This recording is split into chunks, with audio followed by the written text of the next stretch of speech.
Paranormal Dimensions is a regular feature on Mondays on the Paranormal UK radio network. Any opinions or comments made by any guest are their own, and they do not necessarily reflect any of the presenters or network's opinions.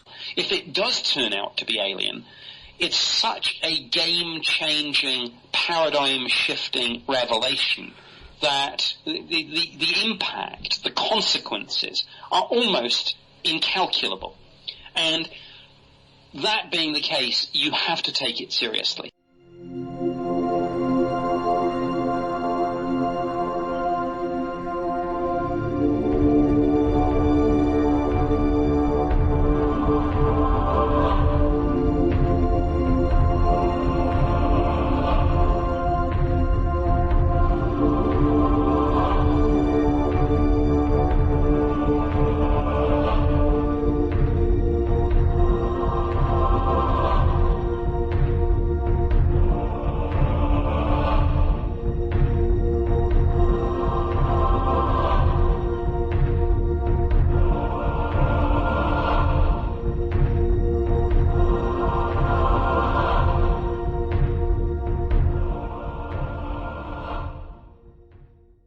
Hello, this is Nick Pope, and you're listening to the Paranormal UK radio network, the UK's biggest paranormal network.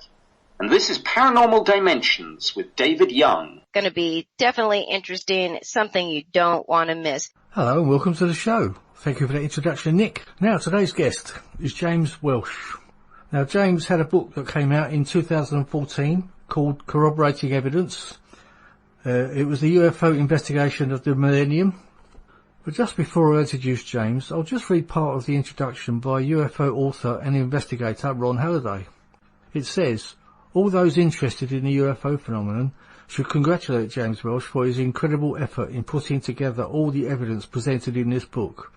It's an amazing achievement, which in its scope sheds more light on the mystery of what we call unidentified flying objects, but in addition asks us to consider many questions about the nature of the universe and the world we live in. James has examined and compiled evidence from across the globe which clearly demonstrates that this phenomenon is not only pervasive but genuine, no matter what skeptics might claim. I'd ask doubters to go through the evidence compiled in this book and still try to argue with a straight face that is all in the imagination. Okay, on the back of the book it says, corroborating evidence is the result of a 14-year investigation into a series of UFO sightings which took place during December 1999. Author James Welsh became eyewitness to a series of UFO encounters in Glasgow, Scotland, which motivated him into making an official UFO report. That began what was to become the UFO investigation of the millennium. On August 31st, 2012, he discovered the hidden presence of a cloaked UFO on NASA's STS-103 Hubble servicing mission images. Up until now, anomalies captured on NASA footage have been dismissed as ice crystals and space debris. This object cannot be categorised quite as easily and will leave NASA with a lot of explaining to do. Okay, now, on from this book, James has been doing a lot more research, and so things have gone quite a way on beyond this original book, and things have developed quite rapidly recently, which I'm sure you'll hear James talking about. So there we are. We'll get into talking to James in a moment. But just before that, if anyone would like to get in touch with me at any time, my email address is davidyoung2qn@yahoo.co.uk.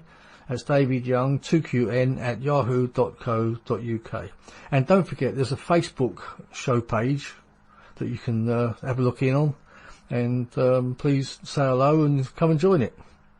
Okay, just before I start the show, I've got to make an apology. For about the first half an hour of this interview, you'll find like a strange echoing sound. It sounds like James is speaking from another dimension. That's my fault. I actually forgot to plug my earphones in. I had been talking to James for quite a while before the show. We were having a bit of trouble with Skype and everything. And, of course, I could just speak to him straight out of my computer. But I'd actually forgotten that I need to have my earphones plugged in when I'm speaking to James to record it. So if you'll forgive me, that's my fault. I'm not a professional.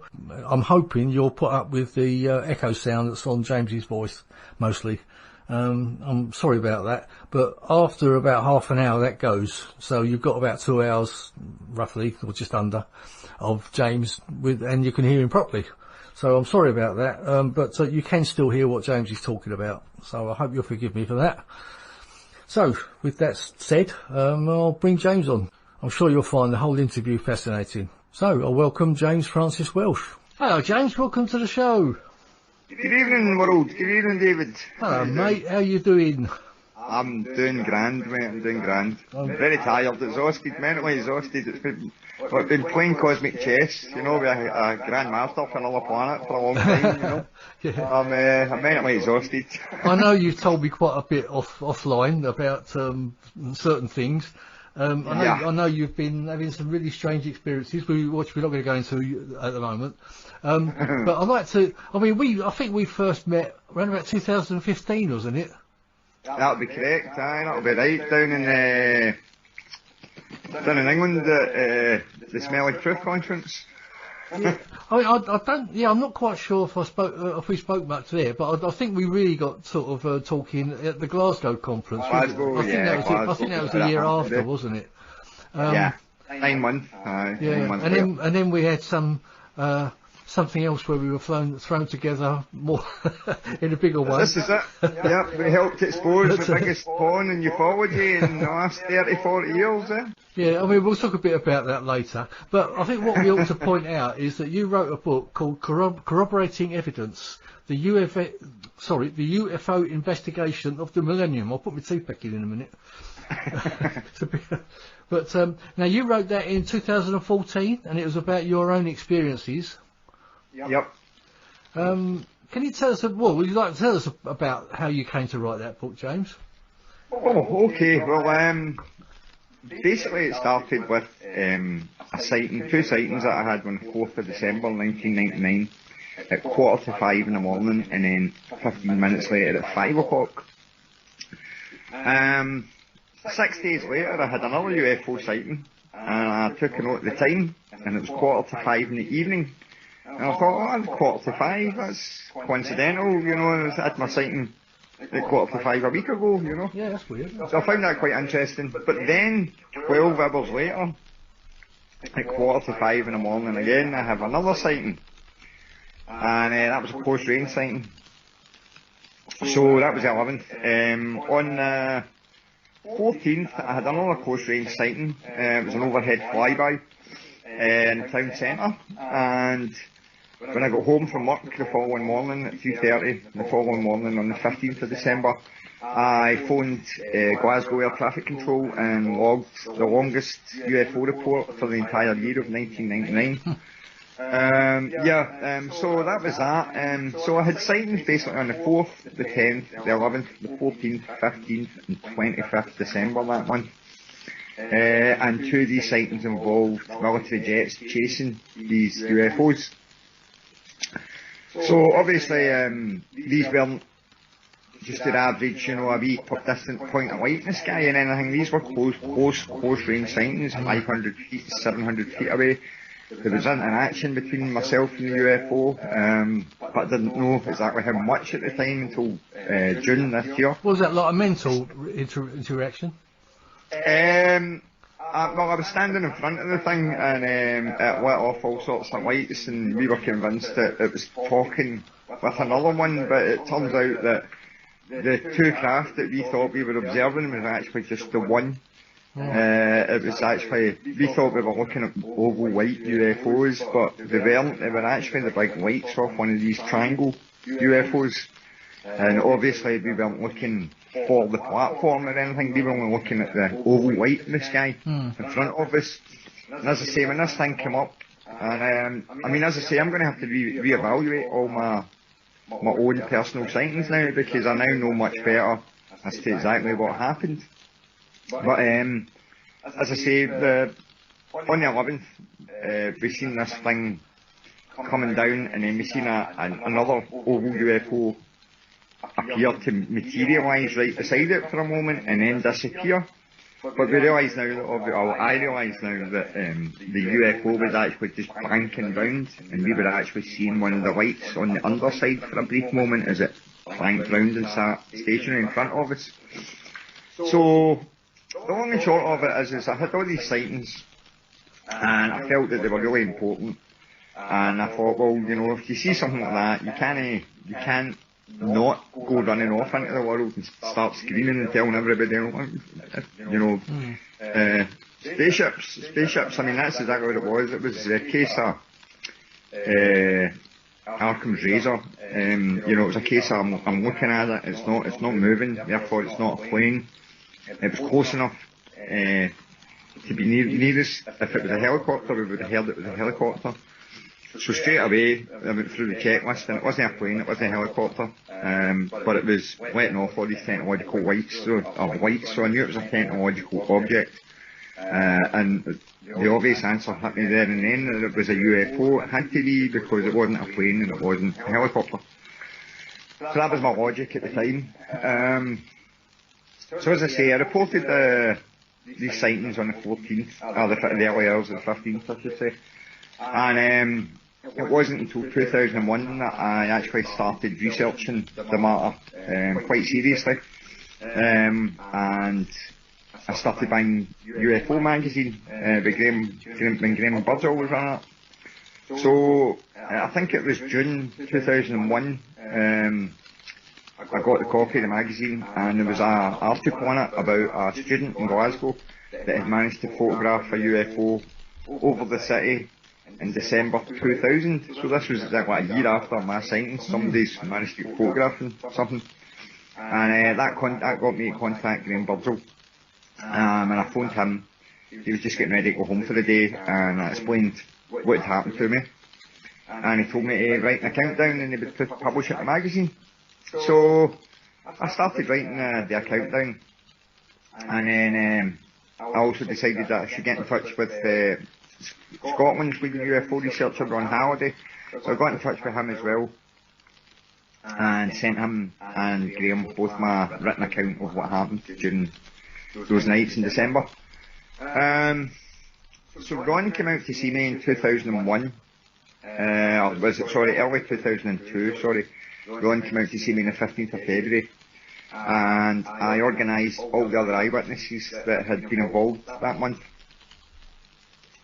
So we came round, I got to introduce some to everyone, and you know, we all went through our own involvement in what happened that month, and also got to see footage of UFO footage from Livingston, from a woman called Sandra Whelan, who managed to record footage over a few days in the days leading up to my first sighting. So as I say, 2001, the ball really started getting rolling with the research, and it started with myself just writing letters to the police, the RAF, the Ministry of Defence, the Civil Aviation Authority, just looking for general inquiries, just making general inquiries basically, just to dip my toe in the water to see what they had to say. I realised that I was on swings and roundabouts when I wrote to the Ministry of Defence and posed them the same question that I posed to the CAA, the Civil Aviation Authority. And the Civil Aviation Authority told me that they have no remit over military aircraft flying over Glasgow. I would need to get in touch with the Ministry of Defence. The Ministry of Defence told me that they have no remit over military aircraft flying over controlled airspace. I would need to get in touch with the Civil Aviation Authority. So it was at that point I realised that I was actually getting conflicting answers off these various government entities, and I decided that I was basically knocking on all the wrong doors. So I figured, well, you know, I'm looking at my own experiences through a set of blinkers, and if I actually want to try and find out what's going on round about me, then I need to remove the blinkers and I need to take a bird's eye view of what's going on. So from that and that visualisation of taking a bird's eye view, I decided that I should actually expand my research to start looking for other UFO reports that were made during December 1999. Now the objective of that exercise was to go through and find as many detailed accounts as I could of matching descriptions to the ones that I provided in my 2001 written account. So basically, that was the whole essence of that research, was to try and find matching descriptions to a paper that I had already previously published, and that was the sort of main thrust of the exercise behind corroborating evidence. So it ended up expanding into a chronological account of UFO sightings going back as far as 1898, all the way up to 1999. So it was a 101-year chronology, just basically taking you through a lot of these UFO sightings where there was similar descriptions. And then once we get up to 1999, then I specifically focused just on December 1999, and also then incorporated my own sightings with the timeline, so you could see an actual chronological breakdown of these sightings as they were taking place around the world. So I did all that, and then we're now going back to 2012, around about August 2012, and when I got to editing December the 19th, I mean, I still, at this point, I was still working on the book, you know, I was still trying to just concentrate on my own stuff, and when I got to December the 19th, I remembered that that was the date that they launched the Discovery to repair the Hubble Space Telescope, and I knew already that I had 3 individual frames from that mission, frames 58, 59 and 73. And I had all the information for these 3 frames all on different documents and stuff like that. So I pulled these 3 URLs together into the one place, and I had them sitting in front of me, and that's when I realised that the URL addresses for this NASA website were all identical. So the only difference between the URLs was the frame number at the end. So based on that, I thought, well, if I just go up and I'll start changing the digits at the last of the URL, hopefully that should take me up and down the mission frames. And I did that, and it worked. So going right back to, as I say, 2012, I start looking through all these NASA photographs, because in frame 58 or frame 59 specifically, there is a blue-white oval UFO in one of these NASA photos, and it's pretty much what I thought I'd seen that one. It is what I'd seen that one. But so I was quite taken by this. And then again on frame 73, there is also a structured object. It seems to be flying past the Hubble as the redeployment's taking place. So I was really intrigued at the fact that here we had an official NASA photograph with a solid physical object that you could look at. This wasn't a bloody light in the distance or anything. This was an actual thing with structure on it, and shadows and form to it and features. So you know, it looked the real deal. But NASA at the time were saying that this was just basically, it was a reflection of the interior of the shuttle. And I thought, no, that's not right. You know, there's no way that is the interior of the space shuttle. So I ended up doing research on that and got the interior of the Discovery. And nowhere within the interior of the flight deck can any of these details be found. So that was outruled pretty much straight away. Yeah, I'm actually looking at the photo you're talking about now. The 73. Yeah. So, so I knew that what NASA was saying didn't make sense, and obviously because I had such a vested interest in trying to find quote-unquote corroborating evidence of UFO activity during that part of the world, during that part of that time frame, I should say.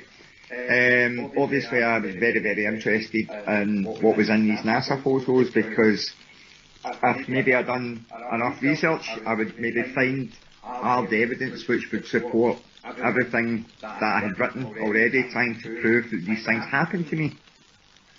So that was a big thrust and goal into looking into the NASA photos. And so I managed to pull together a sequence of photographs starting from, I don't know why I stopped here, and I started here, but I started with frame 66, and I made my way all the way up to frame 76, but I also included obviously frame 58 and 59, but I specifically stuck to this sequence during the redeployment with the structured craft.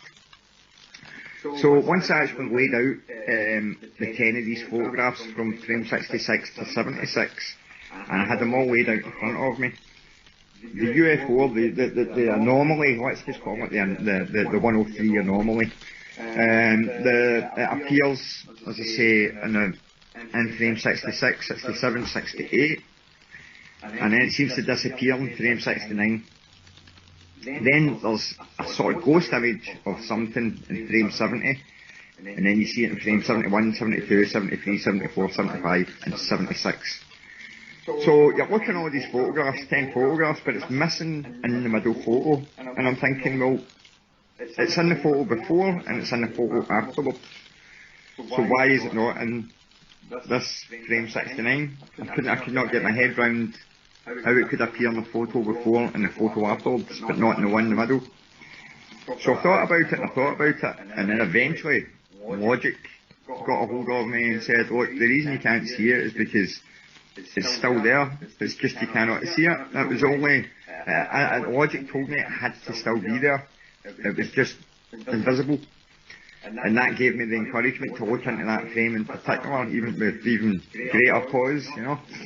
So on August the 31st, 2000, I had been working on trying to extract this small bit of detail from frame 69, and I managed to pull this detail out of the picture, but because I was that focused on this tiny small bit of detail at the time, I had my screen enlarged and everything. So by the time I've actually zoomed back and realised exactly what I've managed to pull out of this photograph, I was pretty shocked at the time, as you can imagine, but I still didn't know what I was looking at until the 31st August 2012, when I suddenly realised what it was. And then I was stuck to the ceiling for literally 3 weeks. I mean, literally, you know, anti-gravity, you just had to come to me. I was living proof of that. So what happened was, with frame 69, I've extracted this object, and on this object is a large dark area, and I could not figure out what this was. I started to think that it could be possibly some sort of feature on the craft. But then I started to think like a photographer, and I realised that the reason that this area was darker on the photograph was because there was a lack of light hitting that particular area. There was something obscuring the light from hitting that area, and this is what was causing this bit to be darker. Therefore it was a shadow. And when I realised that, it suddenly hit me what the shape of this dark area was, and it was the shadow profile of the Hubble Space Telescope on the hull of this UFO. So as you can imagine, that was me. It just automatically stuck to the ceiling. 3 weeks I was up there, absolutely frantic, that I realised that I had discovered the shadow of the Hubble Space Telescope on the hull of a solid physical object. And the reason being is because if the object wasn't there, there would have been nothing for the shadow to be cast upon. And therefore, the shadow being cast on that showed that this was a real physical object in orbit with the Hubble and the orbiter. So that was corroborating evidence. You know, it was like I've actually now been able to establish that this object in frame 73 that NASA says is a reflection is not a reflection, it's a solid physical object in orbit. So that was August 31st, 2012. So once I sort of scraped myself off the ceiling, I basically continued getting all this information down, and you know, getting the book already, and I got it out. Actually, 7 years ago today, David. Oh, wow. 7 years ago today, actually, I forgot about that. That's why I've been so frantic to try and get this information out for today. I suppose, you know, I'm one for my symbolic dates and everything, you know. Yeah, that must mean something, mustn't it? That's weird. Well, the reason I put the book out 7 years ago today was because obviously it was the 8th of July 1947 was the date that the Roswell Daily Record first published in the newspaper saying that the United States Air Force had recovered a flying disc. So I thought, well, I've got, you know, something just as newsworthy and something just as solid, shall we say. So I thought, well, I found it quite fitting to put my information out on the same date because it all sort of tied in with the cosmic symbology of it all, you know. So that was that. So, and here we are again, as I say, 7 years to the day that I put the book out, and today I've just launched the results of my recent research that's been getting carried out just through June, which is, I mean, virtually we're on the 8th of July just now. From the 8th of June right up until now, I have been doing the work of an army, and I'm quite surprised at how much I've actually managed to get myself through over the course of this month, you know. Yeah. So it's been a long hard struggle this month, but it's most definitely been worth it because I know so much more now than I did, you know, a few weeks ago. Yeah, that's what I meant when I referred to you. You've been working so hard lately. I know you've been quiet for like months on end, but all of a sudden everything's coming from James. I mean. You know yourself, David, I've been very inactive over the last few years with regards to my research. Kind of left my ufology. I hung my hat up and I thought... I know you were very disillusioned with it all. I was... ufology really left a bad taste in my mouth after, as I say, around about the time we met and everything. And it was all to do with... it wasn't me, was it, I don't think? No, nothing to do with you, no, it was all the stuff that came to light with that horrible scam artist, Larry Warren, when he came up to Glasgow, tried to tell me that he met Carrie Fisher, my bar and all this carry on, and then he's telling the same story 9 months later, but it's a different person. And at that time, we were all believers, weren't we then? Back then. Well, this is it, we believed him, you know, but we seen through him, and it was do you know what? He made his own bed, and it's his own fault, and he's only got himself to blame for all his fakery, and he caught himself out by his own lies. So it's his own fault. And him and Gary Heseltine, I mean, the whole thing with Dion Johnson and Capel Green, total scam. I can't believe that Gary Heseltine thinks he can get away with producing this mockumentary about the life of Larry Warren, after it's already been established that the guy was never involved in the Rendlesham Forest events. His book's been removed, his co-author separated from him, cut all ties with him. Mr. Heseltine was given evidence of Mr. Warren's numerous frauds on the public, but continued to work with him. So, as I say, I was absolutely disgusted that the ufology was heading in that direction, and as a genuine experiencer, and as it now turns out, a contactee of CE4 experiencer. And now I know why this kind of thing left a really bad taste in my mouth, but obviously I couldn't put my finger on it until recently. Yeah. Well, you went through a bad time, so I know you were getting threatened, and also, well, there was quite a few threats flying around, wasn't there? Like a mice from Mars coming to get me, I know. Mr. Warren and his death threats, you know. Yeah. But I can know at the end of the day, you know, I'm not going to let these people sideline me from the real thing, you know. And that, again, this is what sort of seen my return to ufology, was seeing the damage that was being done to it by certain people, putting out certain material, and certain absolute rubbish that was getting bandied around the world. And then, you know, what, for talk's sake, the night vision footage that Jeremy Corbell put out of the 737 filmed under a night vision scope. And then the Navy confirmed that the footage was real. The world was going crazy. Oh, the Navy have admitted it's real. And you're like, no, it's real footage of a 737 commercial airliner. What's the big deal, you know? So that was, all this kind of stuff was whirling about my head, and it was getting me really upset that the fact that all this fakery and mundane footage of everyday objects were getting sensationalised, when I knew that I was sitting on top of real, proper, hard evidence. Well, the thing is, do you think that Corbell actually knows he was faking it, or was he just mistaken?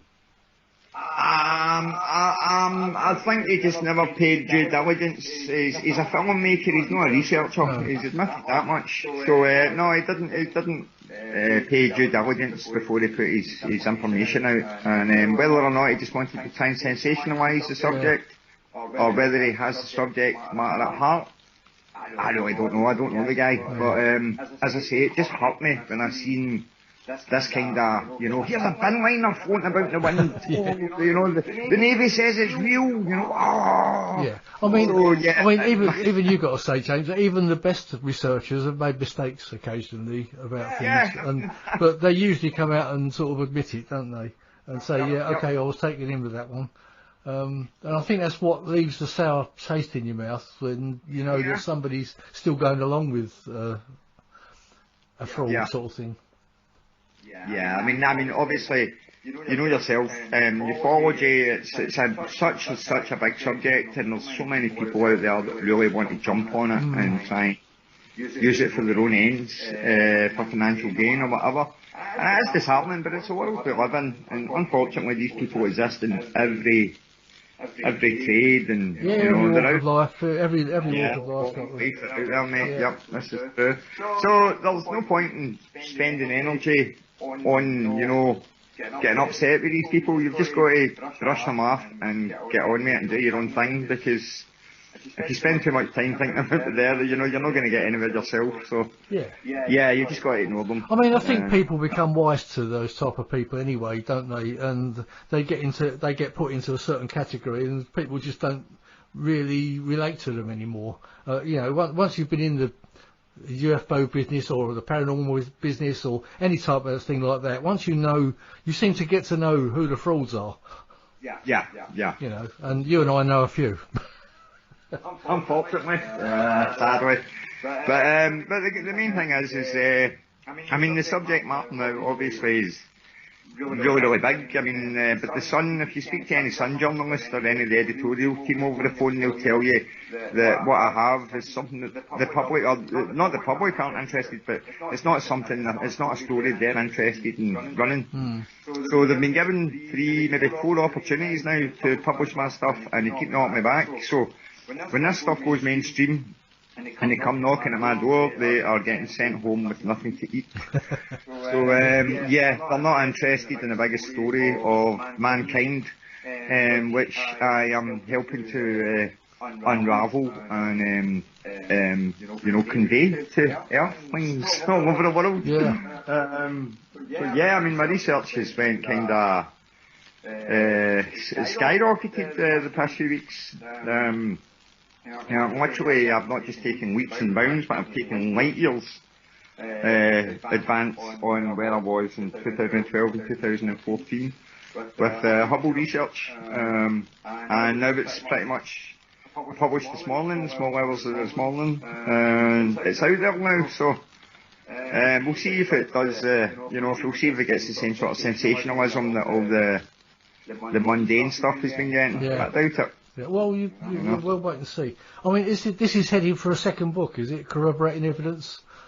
I'm going to get no choice now but to follow up on my earlier efforts, and my next book will probably be called something along the lines of Corroborated Evidence, the UFO Story of the Millennium. Something like that anyway, but it's just going to be a companion to the first one, because what I realise now is that my first book, it stopped dead right after the Hubble material. I kind of really just let it tail off after that one. There you go, that's conclusive, you know, end of story. I've closed the book on it. But there was a whole other chapter of stuff that was going on with sightings that took place in Illinois on the 5th of January 2000. And there's a documentary online by Daryl Barker, which is called The Edge of Reality, and it's all about these sightings that took place by multiple police officers, and it's a really in-depth documentary. So I've been back and I've reviewed all that recently, and I've made startling discoveries which help tie in and dovetail my STS-103 research. So I've now included that in my civilian UAP report, which I've just put on my website, which is corroborating evidence at wordpress.com. And if you go on there, you will see, I think it's the leading document on the website, which is from the office of James Welsh, which is basically the preliminary UAP report, which is attached to all the documents that show my research on the redeployment sequence, and my discoveries, and some of the things that I managed to find on this sequence of photos that were taken just before the millennium. So yeah, we'll get you to repeat that at the end of the show, James, so anyone wants to write it down. Aye. So yeah, I mean, as I say, I'm definitely going to have to write a follow-up now, because the information that I now have has just, it's been like taking a gremlin home, you know, and getting it wet and waking up the next morning. This is just filled with gremlins, you know. This is what one piece of evidence did for me. I managed to find something, and that led to a whole series of discoveries, and I've not finished making these discoveries yet. I'm still on my voyage of discovery with this at the moment. But I mean, before the show we spoke about the connections to Egypt and the implications that my research now has. I think humanity's in for a very, very big shock.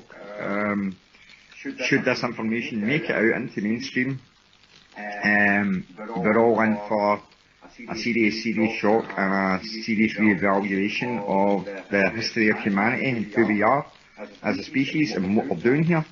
So it has very, very far-reaching implications, and who's going to listen to me, just a wee guy from Glasgow? This is it, you know. It's not a story we'd be interested in, son. Yeah. You know? I think you mean that, like, the general public will be shocked. I think there's a certain faction that knows exactly what's going on, don't they?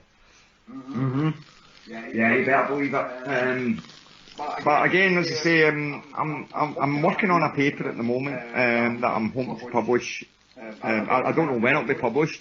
I was speaking to Malcolm Robinson and Ron Halliday today, and I'm telling them that I'm working on this paper. It's going to turn mainstream Egyptology on its head overnight. But it's not a paper that can be rushed. You know, I'm going to have to really take my time with this before putting it out, because it's very intricate, and it's very important that I don't mess it up or get any interpretations wrong.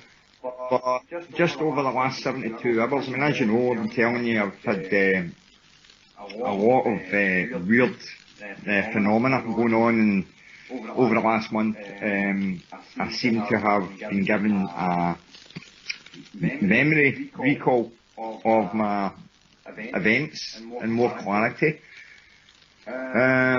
Obviously I found out that my sightings on the 4th and 11th of December at 4:45 weren't coincidental. There was actually some sort of timetable that I was keeping to, because obviously now I know that my interactions on the 4th of December, when I had my flashback to the 4th of December, I realised that I was actually standing directly under the spotlight of this UFO right at the end of Wall Street, and the wall was in front of me on the other side of the road, so I realised that I was right down at the bottom of the street. But my only conscious memory is running halfway up the street and running into the house and getting my brother and his girlfriend to come out the path. So when I had the flashback, as I say, it took me right underneath the thing, And I thought, well, wait a minute, I don't remember that. But then I suddenly remembered that, obviously, both these sightings I was actually standing under a big oval white UFO. I thought it was an oval white UFO, but it wasn't. It was a spotlight from the UFO. So I realised straight away that on the 4th and on the 11th, that as I'm standing staring at this thing, that I was being observed as well. And then after I realised that, then I realised that on the 4th and the 11th, both sightings were at 4:45, and then for the first time in 21 years, I realised that the 4:45 enigma that I had wasn't an enigma anymore, there was something to it. And then I realised that I had missing time on the 11th. So suddenly I got 1, 2, 3 synchronisations or realisations all after the other that I was getting watched. These sightings took place at the same time, and then I remembered that I had missing time on the 11th. So I thought, oh wait a minute, this is all a bit odd. And then maybe just, I don't know, 2 weeks ago, no even 2 weeks ago, I had my second recall back to the events on the 11th, and I have vague recollection of seeing an entity coming through a screen of light when myself and my friend were lit up by one of these objects.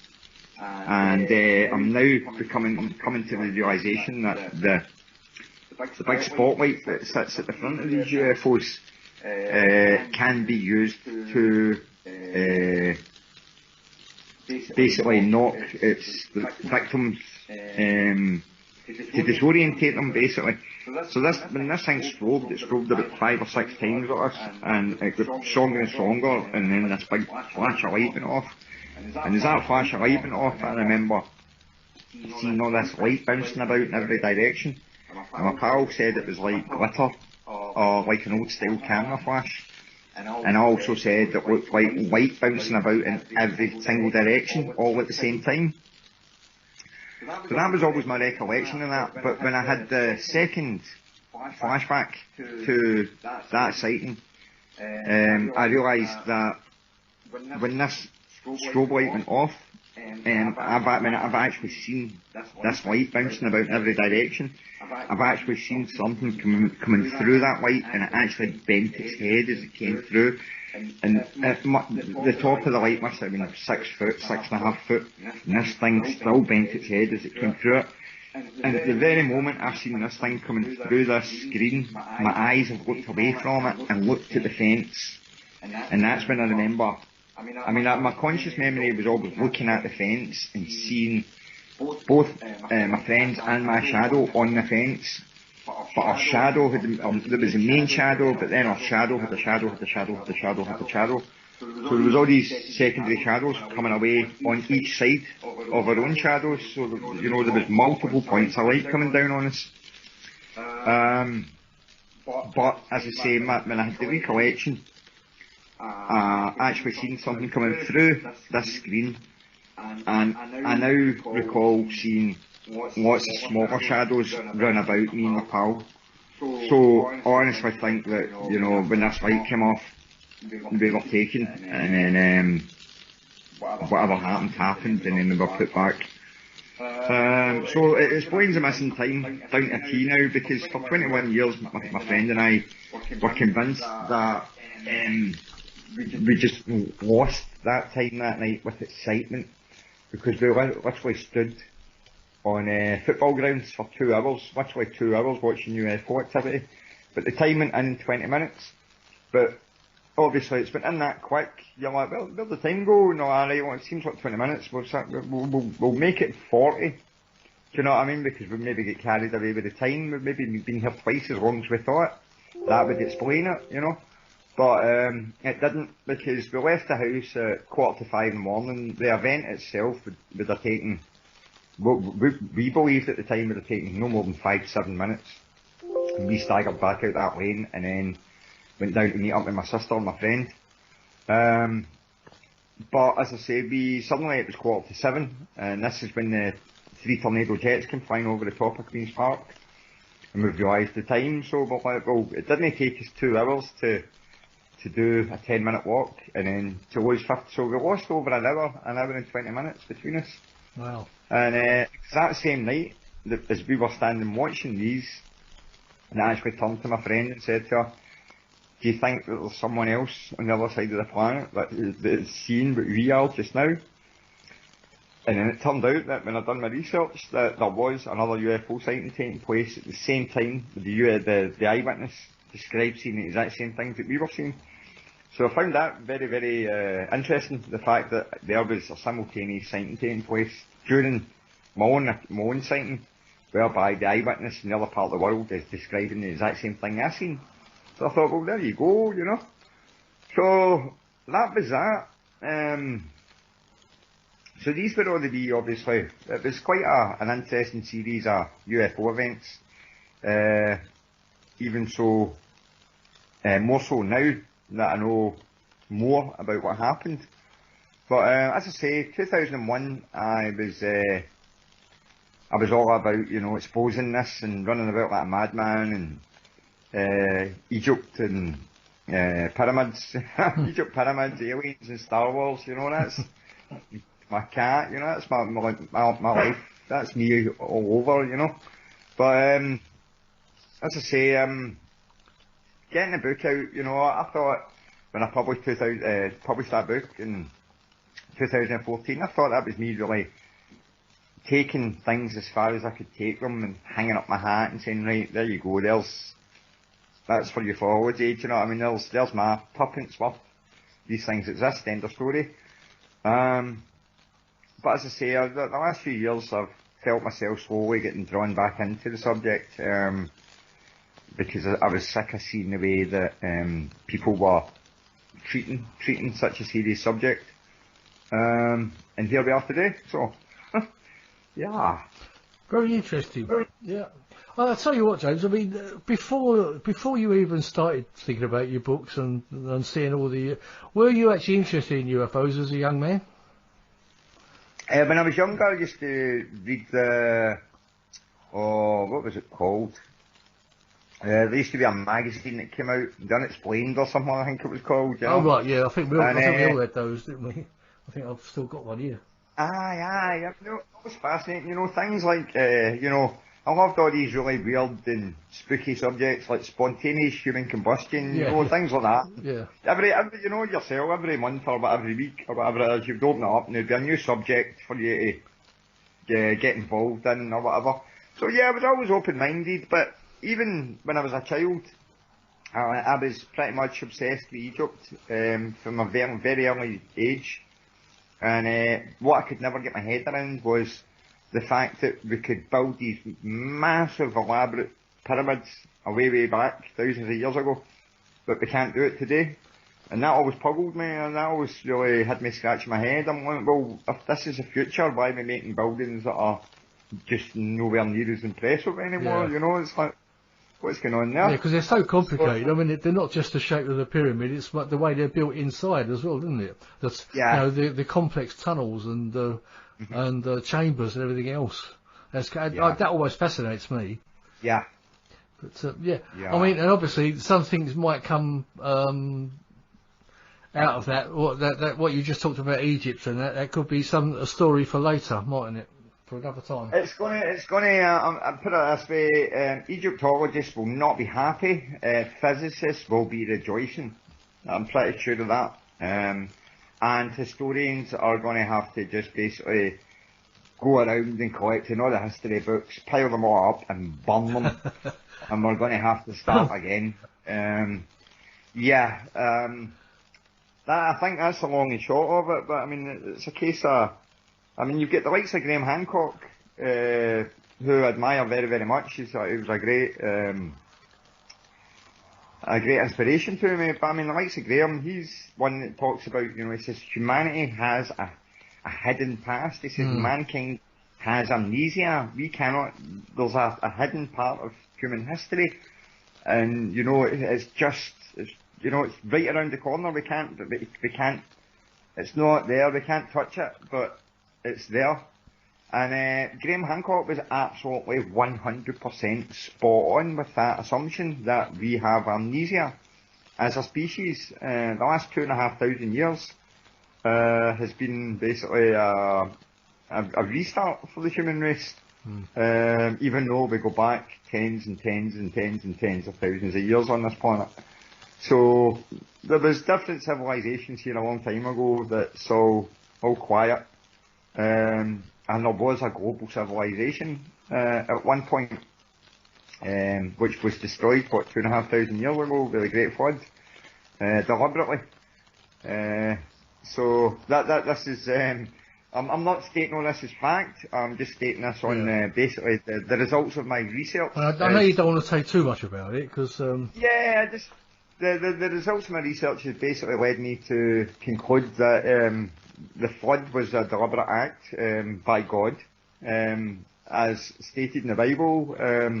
Everything in the Bible's true, everything in the Quran's true, everything in the Vedas is true. It's basically, you know, it's all true, all of it. And it's the implications. I say, I really don't think that the human brain has the ability or the cognition to wrap their heads around just how big this is.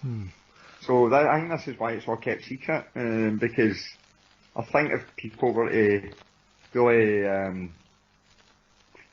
be informed as to where they came from, they might not like it, but it's something they're going to have to accept.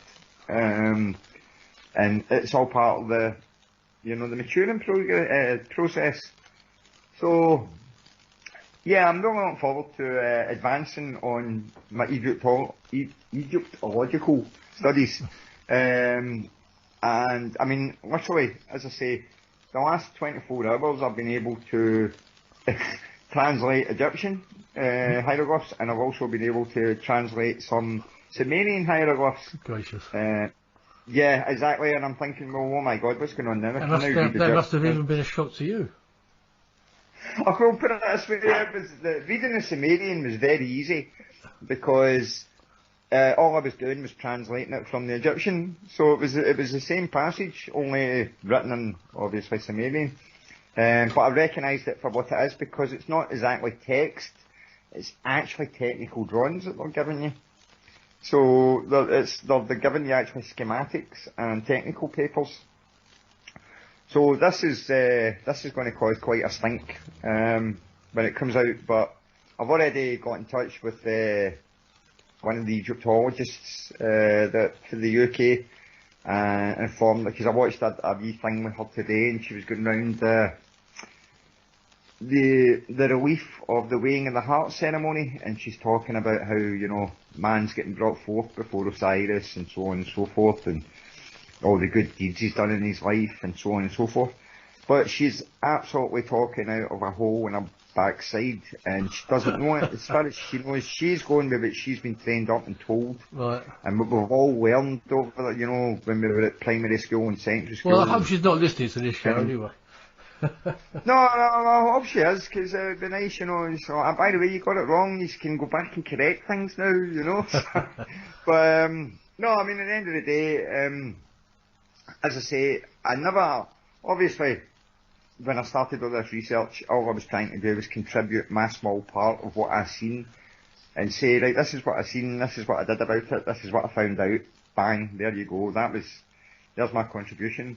But I didn't honestly think that this contribution that I've made, and the evidence and the discovery that I have now made, has actually led to a whole plethora of other discoveries through different scientific doctrines that all intertwine with one another. So,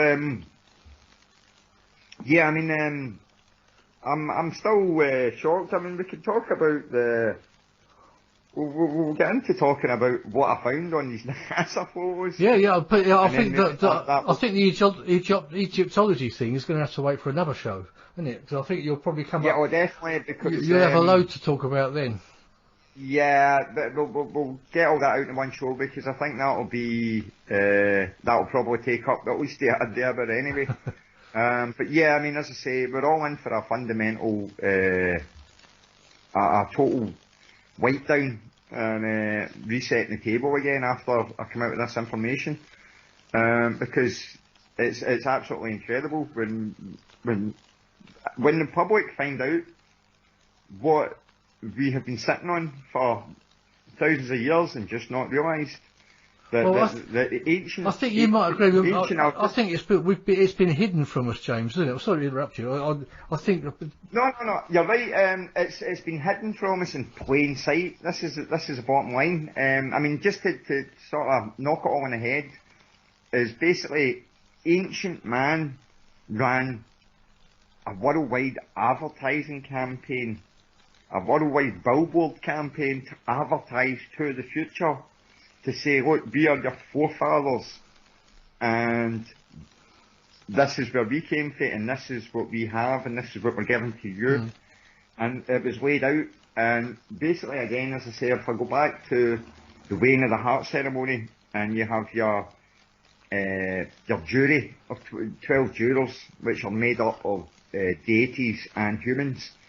This was actually a vote which took place to decide whether or not we should be given certain information and certain technology, and there was a vote on it, and the vote was yes, but it was a close vote. It was almost, no, not a big nays, but it was a split vote, and we got the vote.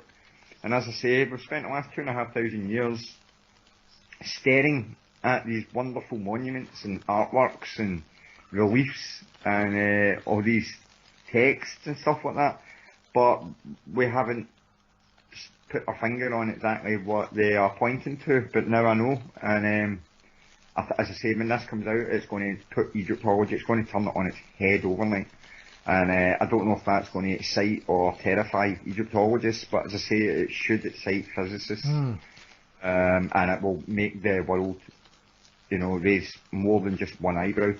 So I'm very excited about this, but as I say, I don't want to go into it too much. I'm like, I'm buff. I'm, yourself, we spoke about it before the show. Yeah. So I have got a major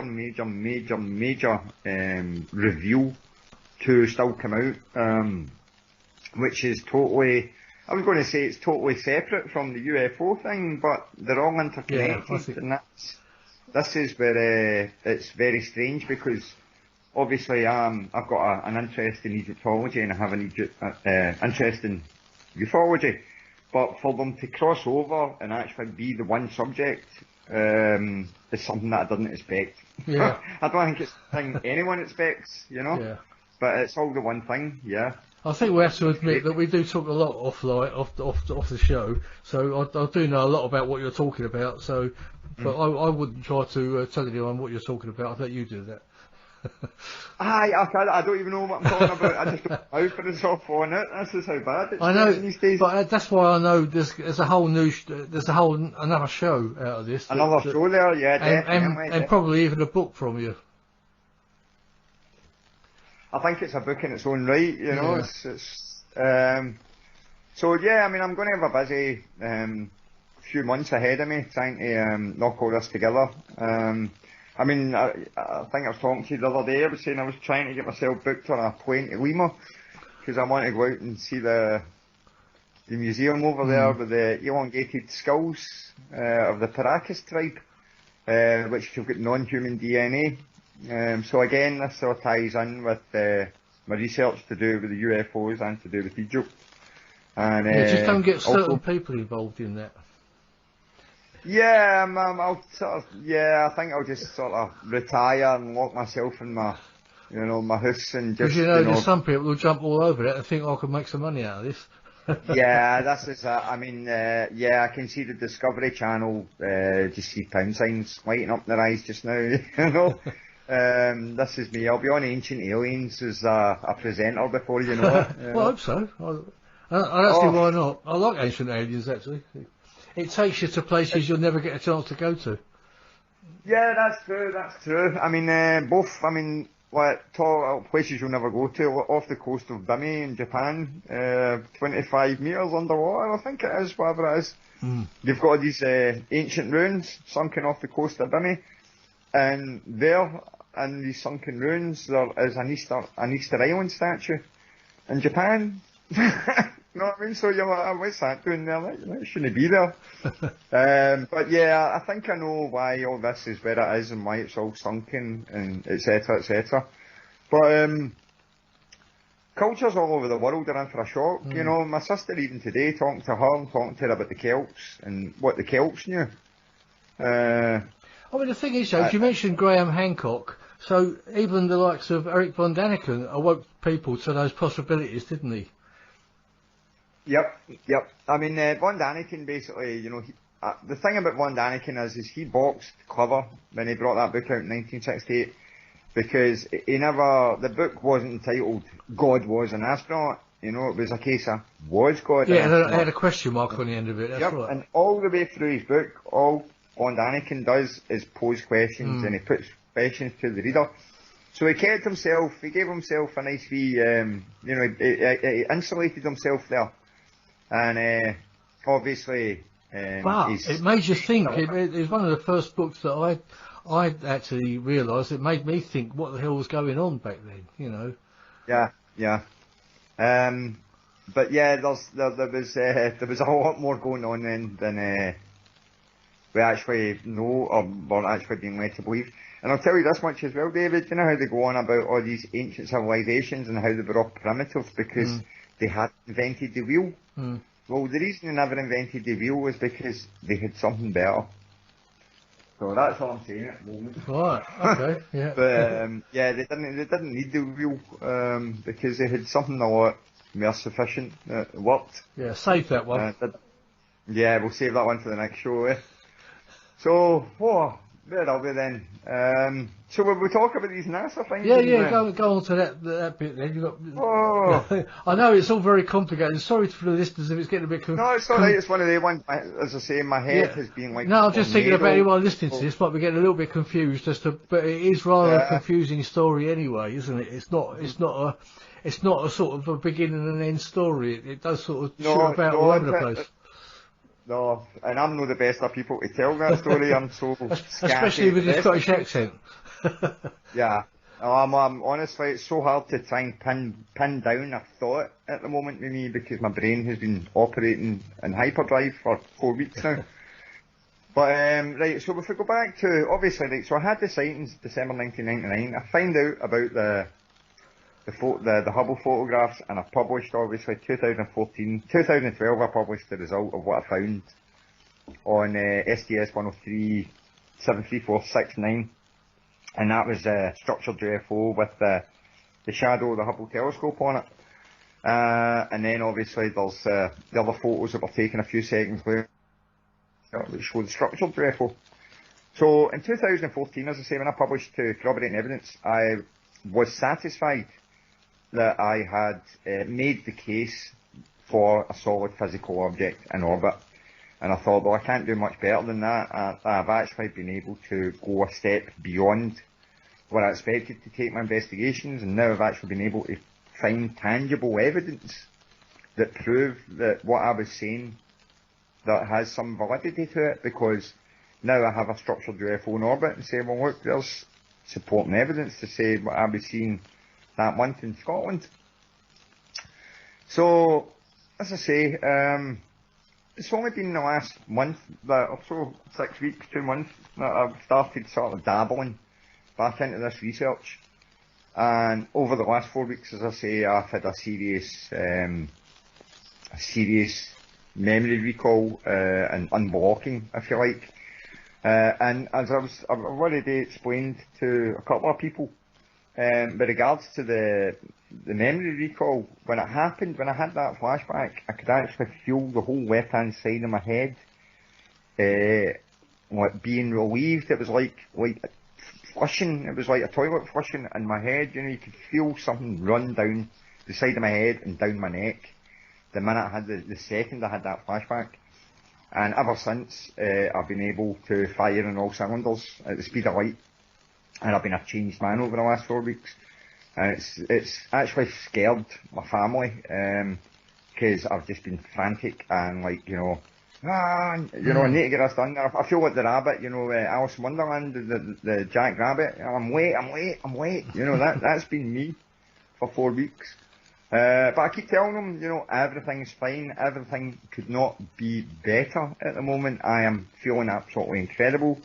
And I feel really relieved and elated. I feel as if a great deal of stress has been taken off me. Now that I'm able to see things with clarity and actually, as I say, make leap years advance on where I was in 2014.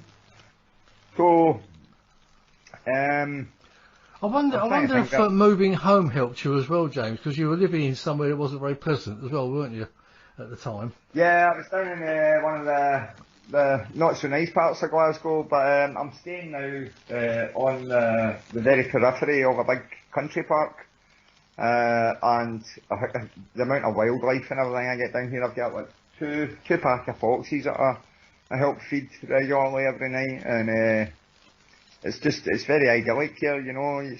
You hardly hear a sound during the middle of the day. It's nice and quiet. Yeah, well, that's what you need, isn't it? And that's probably helped you. Very tranquil. That's probably helped you a lot. Maybe that's maybe helped you sort of with your vision, your sort of mind vision somehow. You know. Aye, well, I'm an Aquarian and I'm staying right next to a river, so yeah, I suppose it's got to help. Aye, definitely. Yeah, so I've had less distractions here, and it has been quite idyllic and peaceful, so a lot of calmity, you know, so, aye, I'm just trying to think, I mean, as I say, my mind's racing just now. Yeah, I'm just wondering, if this was happening where you were living previously, would your mind be as active with it all? That's what I was trying to get at. I'm wondering if your mind would have actually sort of turned a lot of it off. I'm not sure, because I mean, my old place, the reason I liked my old flat was because it looked pretty much directly onto the area where I had seen all this UFO activity before. So I was always, I mean, if I was going up to my dad's house or if I was going to work or whatever, I would always be passing my sighting locations on a day-to-day basis. So I was constantly walking about the areas on a daily basis where I had all my sightings, so I was constantly reminded of all these incidents and experiences, you know. So, now wait, I'll tell you what, Joe, a question that sort of crops up. When you had these experiences, do you think they were only visible to you at the time? I mean, because I do hear quite a lot that it only seems to be that certain people who are picked to see this vision see it, sort of thing, you know. Aye, I know what you're saying. Well, Ron Halliday covered this in his, I think it was his 2013 book, which was Haunted Glasgow. And in that, he graciously gave me 6 pages or so to my account of what happened. And at the very end, as he's summarising, Ron states, he says, perhaps James opened up to these things, the occupants or whatever, and as a return that they responded. Now at the time when he wrote that, I thought, oh, that sounds awfully tinfoil hat wearing sort of thing, you know, that sounds awfully, you know, fringe material. And I wasn't, you know, overwhelmed with that. I thought, oh, you know, that sounds a bit, you know, tinfoil hat wearing kind of stuff. But Ron was absolutely spot on in his assessment of what happened. Because I now know, just over the last few weeks, as I say, that I've been going back and rewinding that initial encounter in my head again and again recently. And basically what happened was myself and my friend both saw, we were talking about each other, saying our goodnights, and suddenly we were getting this green, red and blue lights, and we could actually, they were very, very strong, really powerful red, green and blue lights flashing rapid from this thing. And as I say, when I've turned to it and I've looked at it and I went, right, well, it's not a plane, it's not a helicopter, it's got lights and it's not moving, it has to be a UFO, you know, I'm wanting a bona fide true UFO here. So as soon as I've realised that, I'm looking at the thing as it's still doing all these flashing lights, and I've consciously, in my mind, said to it, come closer, you know, come closer. Just thinking, you know, that you hear, oh, aliens are psychic and telepathic and all this carry on. So I'm like, you know, come closer. That's when the lights all stopped. And then it suddenly jumped up, or shot up at 45 degrees, and then stopped dead. and the big light trail followed it up, and then like, recoiled back into it. And then it glowed again, but when I say it glowed, it was actually firing up its plasma engine or whatever it was, and it moved back down in the opposite direction, again at 45 degrees, and again leaving a big light trail behind it as it streaked across to its new position. And then it stopped, and the light trail stopped and joined it. And then it moved a third time across in a straight line back to its original starting position and stopped dead. So once it made these 3 points of the triangle, it then repeated these movements about 5 or 6 times really, really fast. And as it did so, it made all sorts of hoops of light in the sky that were obviously erasing as they were being formed. And it shot away over the East End. It was like, it shot away off at a big arced rainbow, a big wide arced rainbow across the sky. And then came out of this burst that it had done and continued travelling just like a star. Maybe miles and miles away, 16, maybe 20 miles away. We could just see it coming out this streak back into its normal floating along the sky, just looked like a star, like a satellite. So that was all very interesting. But I said to my pal, who was a bit freaked out by what we just saw. She was quite concerned with it all. And then I ran home with my dog, and I've got into my street, or where I stayed at the time. And there, at the end of the street, is another one of these UFOs. So as I say, my memory recollection on what happened is I ran down the street, threw open the front door and shouted, "Everybody outside now!" At the top of my voice, 5 in the morning, which led to my brother coming to the door, and he's like, "Shut it, it's 5 in the morning, shut up, sleeping," so on and so on. But his girlfriend had come out in the path, and she had seen this thing with me, as it glowed and glowed and glowed, and then disappeared. So she got to see the tail end of it with me, but my brother never got to see it, unfortunately. But as I say, that was my recollection of what happened.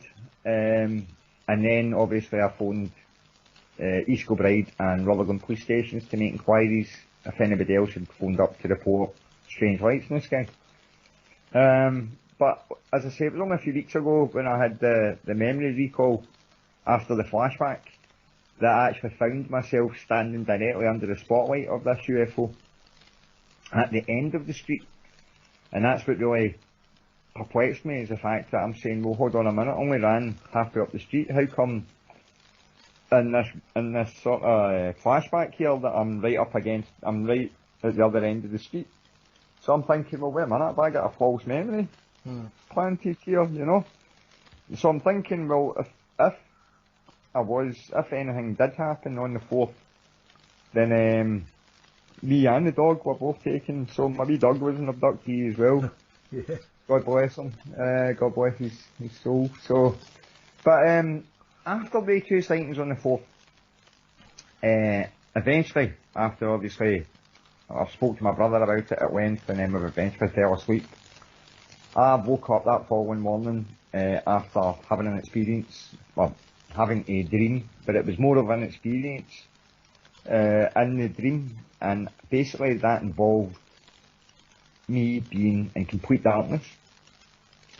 I was totally disembodied, and as far as I was concerned, I was just a pair of eyes and a consciousness, and I was looking out, floating about in the dark, just floating about, nothing below me, nothing above me, totally weightless. And eventually there has been a flashing of light ahead of me in this dream, and I've been watching this thing flashing as this sequence of lights flashing away. But I've been watching it for a long time, totally unconscious of the fact that I'm actually watching something. So after a while of seeing this, eventually I've clicked on in my dream, and I went, hold on a minute, there's something flashing at you. What is it? So the minute that I started sort of, squinting my eye in my mind, if you like, in my dream, to try and figure out what it was that I was looking at, I suddenly realised what it was that I was looking at, and realised it was a UFO. And at that very moment, it was as if somebody had put, high voltage cables into my bed, and gave me an electric shock, basically, because I was thrown out of my bed.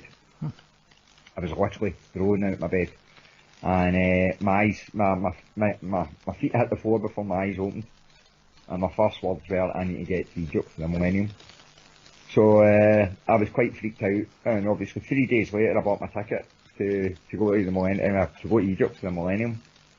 But now, looking back, I now realise that the dream that I experienced wasn't a dream. It was subconscious trauma coming to the surface directly after that event. But that trauma, or whatever, that memory has been blocked. So, I realise now, obviously, that there was more going on with my initial sightings on December the 4th, 1999, than that honestly expected. And as I say, now that I started researching it, over the last 4 weeks, I started looking into it a bit more, and I decided to have a look at the human light, or the visual light spectrum. And then when I looked at that, I discovered that red, green and blue flashing lights, you've got your green and your blue are for infrared and ultraviolet light, and your red is broadcast strength waves. So I've realised that obviously in my very, very first sighting that I'm getting red, green and blue lights flashed at me, very, very strong ones. That this thing is not only monitoring me in infrared and ultraviolet, but it was also broadcasting and maybe receiving. So I think that, yeah, that maybe they're not psychic per se or whatever, but who knows. But the bottom line is these 3 lights, this thing broadcast, but after it made the triangle movement, and then it did these hoops of light in the sky and shot away. What's actually happened was, in the last 4 weeks, I decided that I'll have a look at the human light spectrum, or the light spectrum, to have a look at that. So I found out, obviously, about the significance of these green, red and blue lights. And within a couple of minutes of finding that out, I also simultaneously pretty much discovered, I was listening to a lecture on plasma physics on YouTube, and it was all to do with the UK Atomic Commission, I think it was. I can't remember the professor that was giving a lecture, but he started talking about, I'm away busy doing one thing on the internet, but I'm listening to listening to the lecture at the same time. And during the lecture, he starts talking about ion trails, negative ion trails. And I think he said the word plasma trail, so I was like, oh, plasma trail, boom. So I went right back onto YouTube, and there and then, just as you said this, on the screen is the diagram for a negative ion and a particle trail, and a plasma trail. Shows you the path that a negative ion takes with its lateral direction, and then the sort of force that comes off it with this ion drift. So I've looked at it and instantly I've recognised it, and I've went, that looks pretty much identical to what I saw on the 4th of December. So what I did was, the negative ion was, I've taken it, I've then reversed it and turned it upside down to reverse the ion trail on it, so it was now a positive ion. And I thought, that's a bit more like it, because obviously when I seen this UFO, it moved in a clockwise motion. So this is what I was trying to replicate, with turning the ion upside down and mirroring it, just to get that effect. So now that I've got that, I'm looking at it, and then I've sent it straight away to Ron Halliday and Malcolm Robinson, and I'm like, guys, look, boom, this is what this is. But then within a minute of that, I've unpaused the video and let it play on, and then as soon as it's played on, the guy's followed up, and he now puts the diagram up for a positive ion trail beside the negative one, and then they show you what they both look like. And I'm like, hold on a minute, if you combine both the negative and the positive ion pathways, and you combine that is exactly what I seen in the sky on the 4th of December 1999. So I'm like, whoa. So I looked it all up, and I'm like, hold on a minute. So when I've realised with the two ion paths, then I went to draw the diagram of the three movements it made to show Ron and Milky. And when I've done that, I've drew the 3 points, and then I went to drawing the 3 circles to represent the position the UFO moved to. And when I've drawn the 2 bottom ones, and I've went to drawing the top one, I realised what I'd drawn, and it was a triangle with 3 circles in it. And that's when I realised, hold on a minute, I've just literally seen this object, and it's not only has it drawn itself in the sky and said, this is what I am, then it said, this is how I work. So that was my first UFO sighting, the 4th of December 1999 at 4:45 AM. The thing told me what it did after me saying to me, come closer. So it's when I'm a big triangular UFO, and this is how I work on positive and negative ion fields. So that was a big revelation, finding that out. And as I say, it was only the start of all sorts of disclosures and revelations that I've had throughout June, which have led to all sorts of breakthroughs in my research and research that I never even expected to get myself involved with. You'll be pleased to know I've got Ron Halliday on the show. I'm not sure it's next week or the week after. Week after, I think it is. So I'll very likely bring this up and ask him a little bit about it.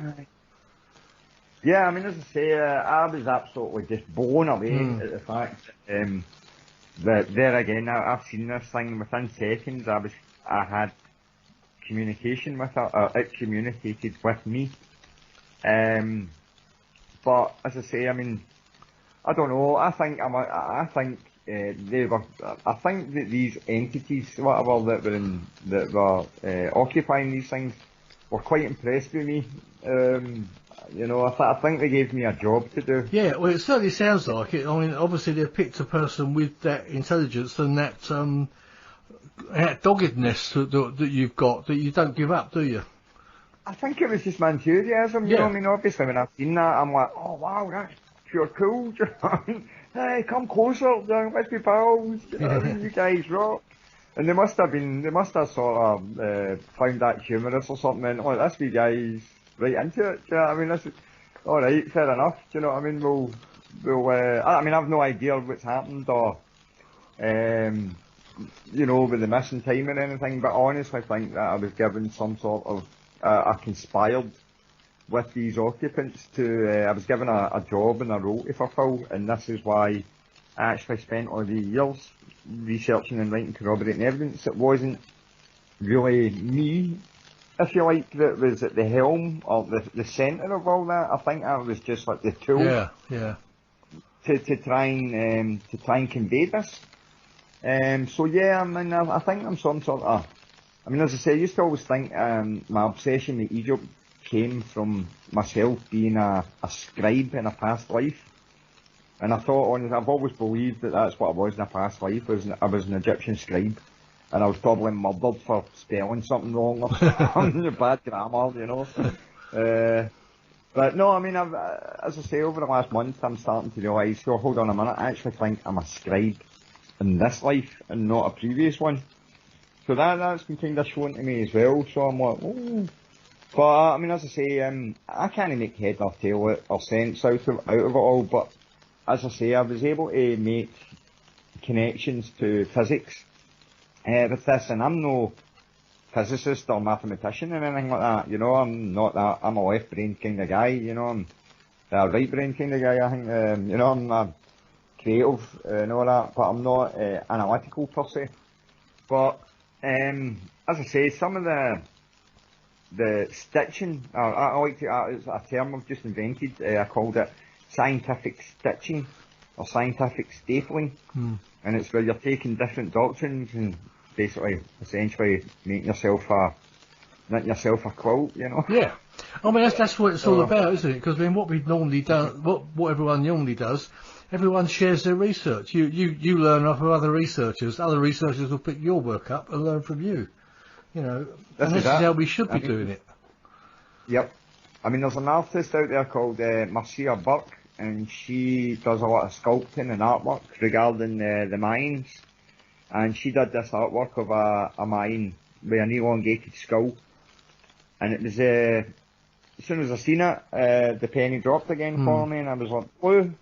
I realised the colour blue played such a huge part in all of this, and I thought, hold on a minute, I've just now, from that, I've now been able to go back and explain the significance and the symbology of the lotus flower in Egypt, and the colour of the lotus flower.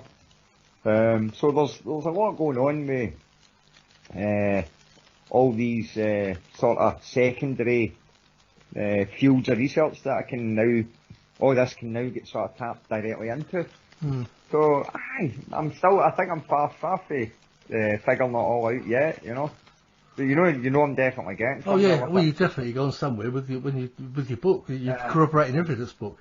Now, your book, I mean, Ron Halliday actually did an introduction to it, didn't he, as well? And Malcolm Robinson did one as well, didn't he? Little introduction.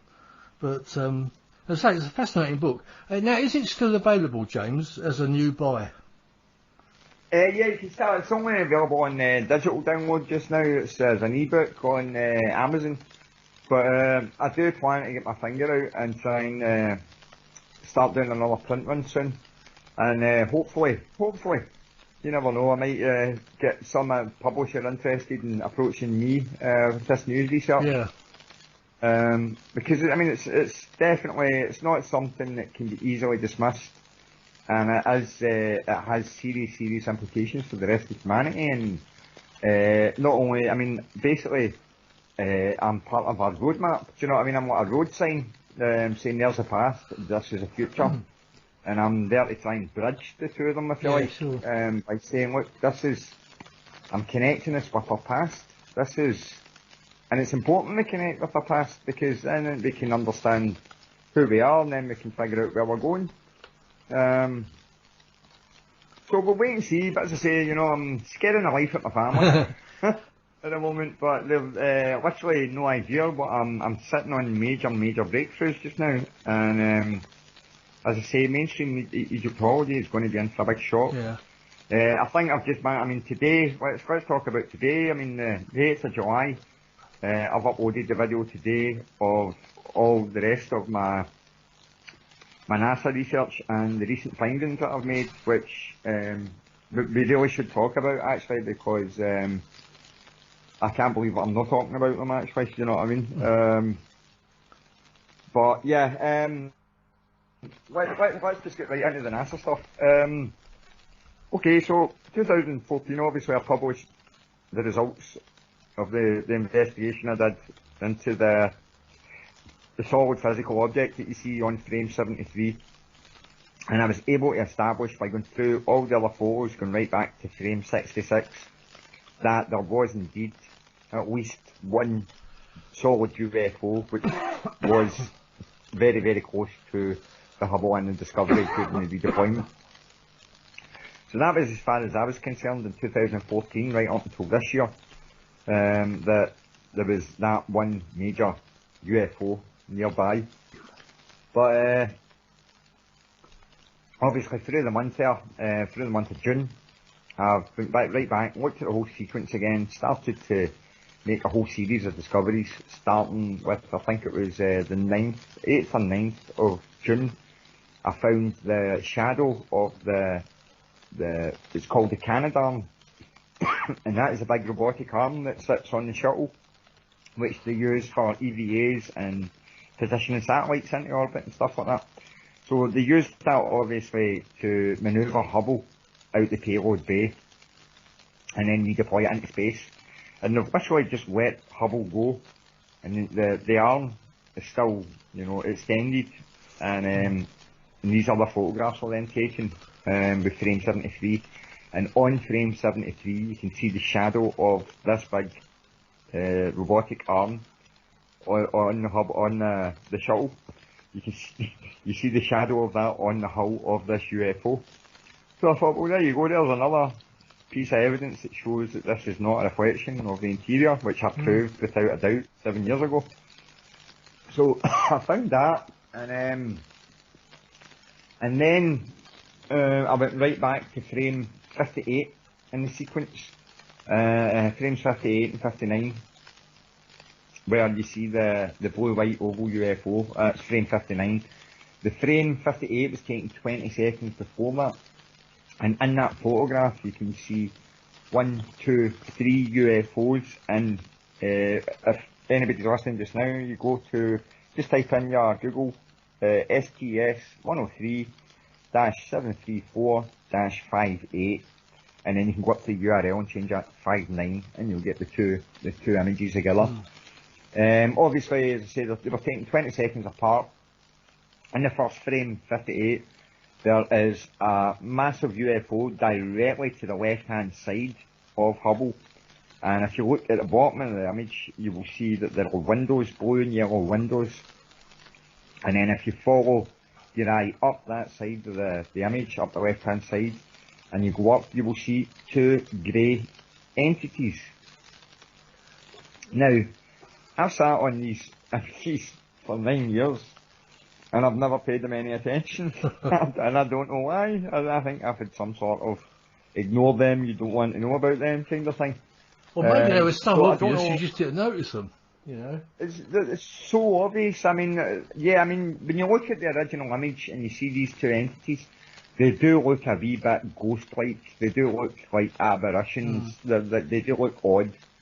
So as I say, I've always been consciously ignored them for some reason until the start of June this year.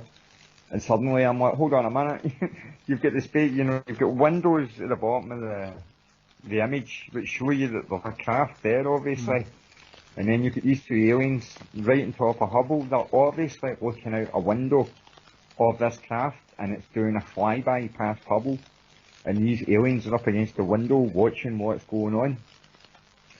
Now, on the original image, on frame 58 and frame 59, when you see these entities, if you look at the back, they've got big elongated heads, or blue. They look like dolphins. They're the same colour as a nice, vibrant, healthy blue dolphin colour, bluish grey. So they're not just greys, they're bluish grey. More of a blue. Think Aztec, think Egyptian blue. That's the exact colour, and that's why you've got. This is why Egypt and Peru and all that, South America, were all obsessed with this colour of blue, because it's the colour of the entities. But if you look at the back of their head, you will see that there's orifices at the back of this pointed, elongated skulls that they have. We'll get back into that soon, because obviously I'll just tap on this just now, actually. The entities themselves, as I say, these orifices at the back of the skull, suddenly I'm thinking, well, hold on a minute, there was other connections I made with the pyramids and UFOs to South America, but we'll go into that in a minute or so. Basically what happened was, I was trying to, these UFOs use lasers as part of their cloaking ability. And what happens is they fire one laser right round the ship, which is basically the laser is, the whole ship is designed so that when they fire this laser round it, the laser actually travels right around the hull. And then they actually use another laser from a projection unit, which interacts with that and creates a palette, and it can create a screen. And basically, these projector units project space onto this craft. So when you see the craft, you don't see the craft, you only see the space round about it. And this is why when people see UFOs blink out and disappear in the sky, they're not actually blinking out and disappearing, they're actually just activating their laser shield. And they basically throw projections right around them of the available sky that is round about them. So they've essentially put themselves in a box, and they can sit there undetected. And that's a fascinating element of it all. Now you've got to ask yourself, right, what I discovered with these NASA photographs with this structured UFO, as I say, was that it fired lasers out the front of it. Now, the UFO itself has two trenches, one at each side of the front of it, which come down, and these trenches are sloped at an angle sloping down and out the way as it comes out. And in fact, each trench fires 2 lasers down it. Now these lasers travel down the trench, obviously one's higher up than the other one. The higher up one's on the inside. And these 4 lasers leave the front of the craft, but there's also lasers which are projected from the sides of the craft, which meet these lasers at the front, and basically it projects this geometric shape around it. And because these craft operate on a magnetic principle, on magnetic waves that they're carried, the projection units are actually carried by magnetic spheres, which are carried by the craft's own magnetic wave. So I'm trying not to lose myself again. I'm exhausted and I'm so easy to get myself lost. Yeah, so these lasers, I was trying to find the path that these lasers take, because I realised that the headlights of these UFOs, they have sort of like eyelashes, that's the best way to put it, above the lights. But I realised that these wee bumps and stuff like that, or these eyelashes if you like, well, they're all smooth edged. So all this has been done to facilitate the path of the light when the lasers are fired. So I've realised that the whole craft, the whole fabrication and body of that craft has been designed to accommodate these lasers. And basically the whole craft is designed to be a stealth reconnaissance craft. And that was the whole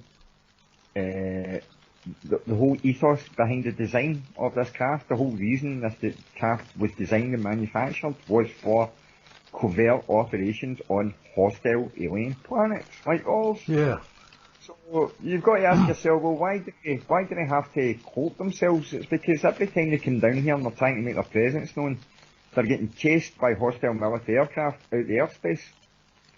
So that's why they feel the need for coming down and doing these things covertly, because what they're involved in, what I've been led to believe, is that there has been a massive social engineering education program taking place since, the 50s, the 60s, for Betty and Barney Hill, I think, was the first proper abduction case.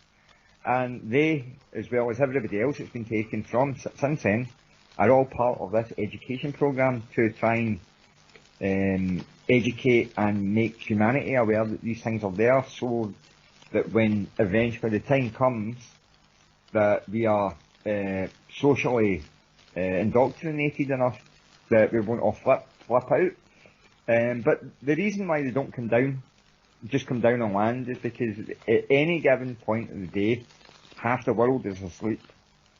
So half of the world would wake up, if these things came down, half of the world would wake up the next day and freak their jeans.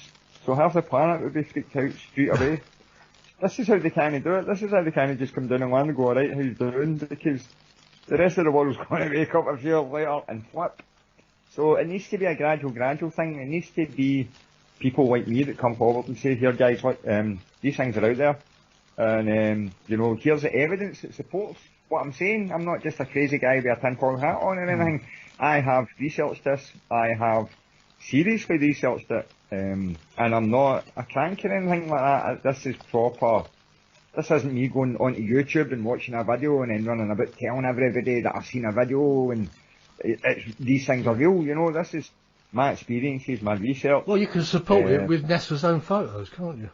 Exactly. At the time, obviously, I never get any photographs at the time when these, 99 it was, so camera phones weren't, mobile phones were just out. I think it was like a Motorola StarTAC. I had a Motorola StarTAC, actually, at the time of my sighting. Whatever that is. Camera phone, yeah, those were the days, eh? So, camera phones weren't even a thing back then, but as I say, I started carrying a compact camera everywhere as a result of this, because I thought I'm never going to get caught off guard again. If I see these things, I'm going to snap them. But I started realising after a while that this wee compact camera that I was carrying was absolutely useless. And then I went and invested in a digital Nikon SLR. It was a film. It wasn't a digital I got, I was traditionalist, old school. But I went and learned photography as a result of my sightings. I learned to develop photos. I learned about the relationship between light and dark and shadow, and so forth. So when it came to examining these NASA photographs, I realised that the education that I had in photography helped to play a part in my understanding of what was going on in these photographs. So, it wasn't a worthwhile, it wasn't a lost cause or anything, it was definitely a worthwhile exercise, doing the introduction to photography. So. And also that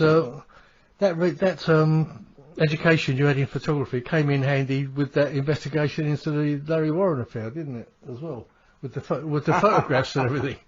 The old two-dimensional John Lennon. This is my pal, the cardboard cutout. And then he's got the audacity to run about telling Peter Robbins, oh no, it's real. Honestly, I'm only 20. Well, 19 actually. Yeah. Anyway, Gary Heseltine still can't get his wee detective head around this, and him and Dion Johnson, running about, Cable Green's the real story about the true life of Larry Warren, who went to 9/11 and, removed body parts. Yeah. We all know about that. So, yeah, the stolen valor. So, the man's a absolute, Well, we await with anticipation for that film.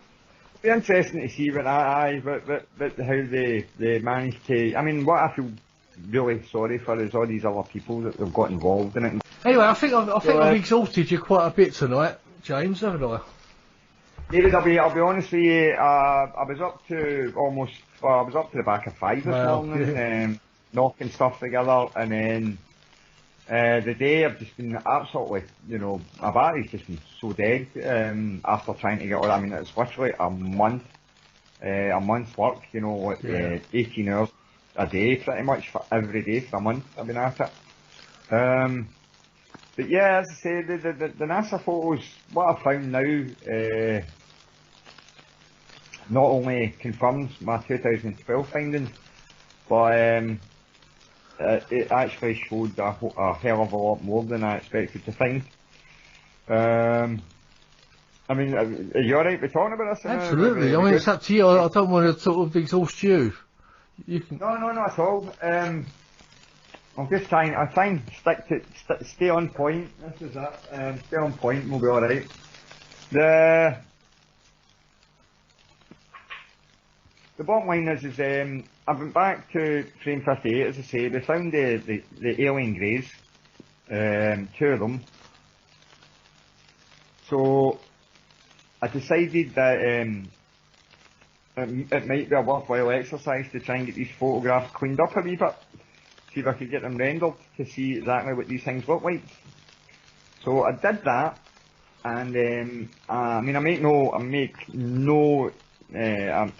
don't deny it at all. I'm quite open to tell everybody, yes, I went to a professional Photoshopper and said, can you render this image? Can you clean it up? Can you sharpen it? Can you bring it into focus a bit better? Can you bring it up more detail? That's all I was wanting. It was like, can you enhance this photograph? Yeah, not can you stick something on it for me? Yeah, what happened was, so I gave the guy the brief, go away, I think there's something there, go and have a look, clean it up, get back to me. So the guy gets back to me. This was with the 2 EBEs, I call him Adam, and he's wee pa Adam and the ants, I call him. But I call the main one Adam, seeing he's the first proper alien on a real NASA photo. I mean, this is what I can't understand, is why the world's press is not banging down my door when I've just released a real NASA photograph of a real extraterrestrial biological entity. Weeks after they came out and said that they found no evidence that these exist, and now I've just provided it. But it's all quiet at the moment, and I think it will stay that way if there's any playing it. I mean, honestly, seeing my video getting removed, I can actually see it getting pulled, David, to be honest with you, because what happened was, is after I found these aliens on this frame, I've went back and, I'm jumping the gun again. I've got the results back for the Photoshopper, and he's like, alright, there's your photo, I've rendered it, boom, there you go. And I've looked at it and I've went straight back to him and I'm like, mate, what are you doing? I'm like, this isn't an art project. I'm like, honestly, I'll get the screenshots, I'll put up.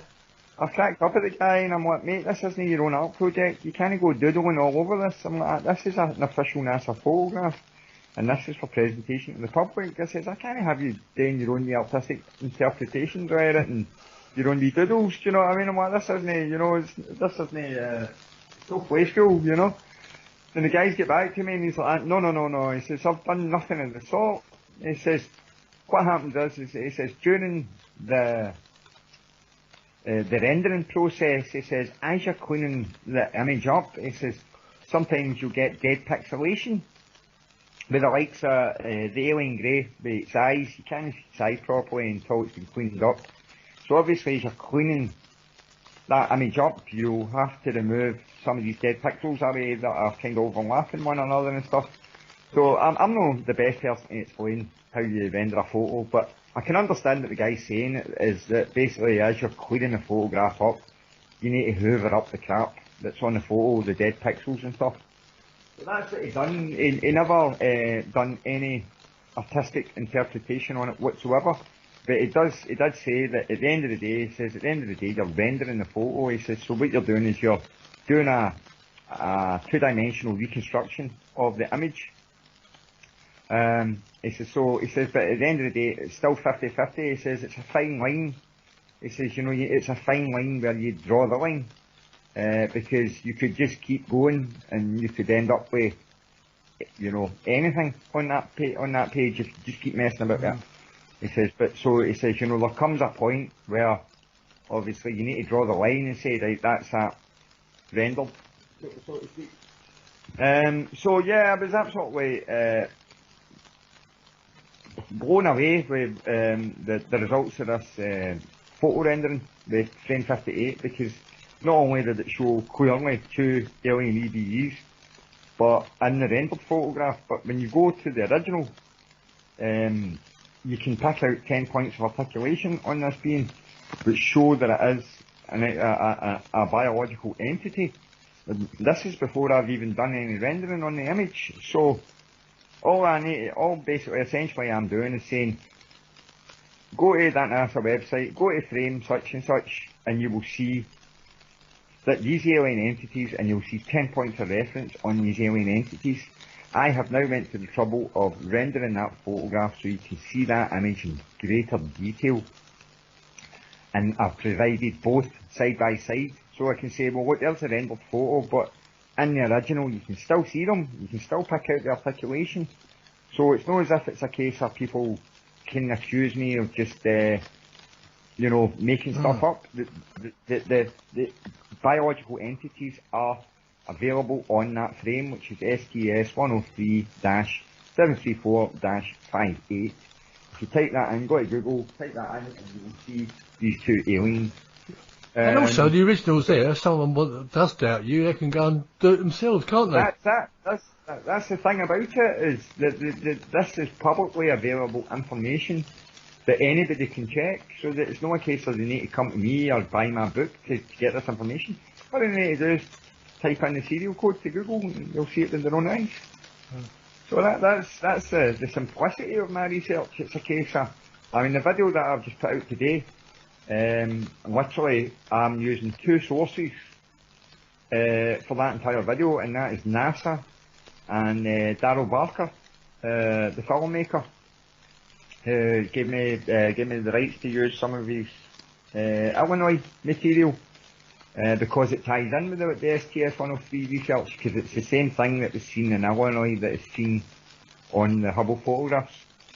But it's the same phenomena, and it's the same phenomena that I witnessed during that month. So all three cases all tie in, and this is why I decided that I was going to put these three cases, because what was it, the UAP task force, whatever it is, they ended up looking at, what was it, 126 cases? Oh, they're looking at, you know, bin bags and Yeah, you know what I mean, all sorts. Oh, a pilot's in a bin bag, a pilot's in a bomber phone, you know, but they looked into it, you know.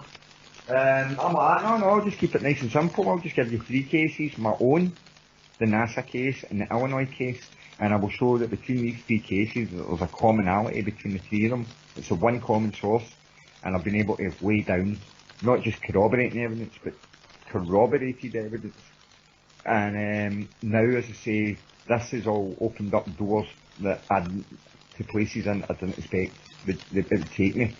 And as I say, I'm trying to write this paper, which is going to rewrite Egyptology overnight. And yeah, I'm betting you'll be up after night writing some of that as well, won't you?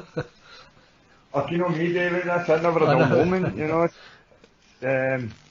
But yeah, as I say, going back to Frame 58, I was actually really, I mean, okay, right, so there's me all through June, starting to learn new stuff. I'm getting memory recollection, I'm making discoveries. The discoveries are actually making me then think about certain things which lead to more discoveries, and then the more discoveries lead to more thinking, which lead to more discoveries. So it was a total chain of events that was going on all month. There was definitely something going on with regards to the information that I was getting and putting out. And so I felt, well, I need to go with the flow. Basically, the way I was saying to my sister, she's like, and my brother there, will tell me, take your time, just go on. I says, well, it's hard. I says, when you're trying to drive at 5 mile an hour, I says, but you've got a car up behind you doing 80 and it's pushing you along by its bumper. You know what I mean? I'm like, it's so hard to go at 5 mile an hour when somebody else is thrusting you down the motorway, So, as I say, Frame 58, not only is there biological, I mean, it's not just the 2 biological entities that you can see in that photo. There's about 6 or 7 that are visible. But you need to actually go down to the bottom of that frame where you see these other windows, the blue and yellow windows on that frame. And if you not enhance the image, but if you enlarge the image to the bottom, you will see that there is an area there where there are 4 window arches, but you can only see 2 windows. But you can see the tops of the 4 window arches. And that told me that basically 2 of these windows were occupied.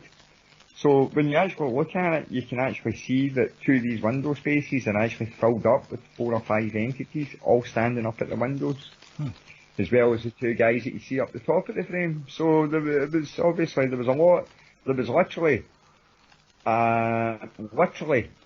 thousands of aliens in orbit during December 1999. Wow. Thousands of them. And I mean, as I say, I'm still, my jaw's still on the floor as to what I turned up on Frame 58. Because when I got the photo rendered, and as I say, in the background of Frame 58, you will see just underneath Hubble, you will see a very small blue and orange light away in the distance. I was actually convinced that this was another one of these triangle UFOs, or platforms that was in the background. And so I've said to, obviously, the first freelancer going to enhance that area, I think I can see something. And he did, so he gave me back, but it wasn't a triangle or UFOs I thought it was. It turned out to be a absolutely ginormous, gigantic, massive, structured cube, which, I mean, I wouldn't go as far as saying it's the size of the moon, but it's not far off it. It's not far off it. It is huge. And the results of that, it's all up now on my website, as I say, corroborating evidence at WordPress. Yeah, this massive cube mothership structure was revealed to be in frames 58 and 59 after rendering. So I found that, and I was absolutely blown away at the fact that there's this big massive cube in orbit as well as all these UFOs. But then the other night, when I'm trying to get the timeline of all the photographs when they were taken for the video that I've just uploaded today, to obviously accompany the work that I've done on the website. So I was trying to get all the times for all the photographs in which they were taken, and I started making a note of them all, jotting them all down. And then I noticed in the book that I had also taken a note of frame 65 and what time that was taken. And that was a frame before I started investigating from frame 66 onwards. So yesterday I had the inclination to just go back and have a look at the frame 65 out of sheer curiosity, just to see what was on it. And soon as I've opened the image, you've got obviously what's going on in the photograph.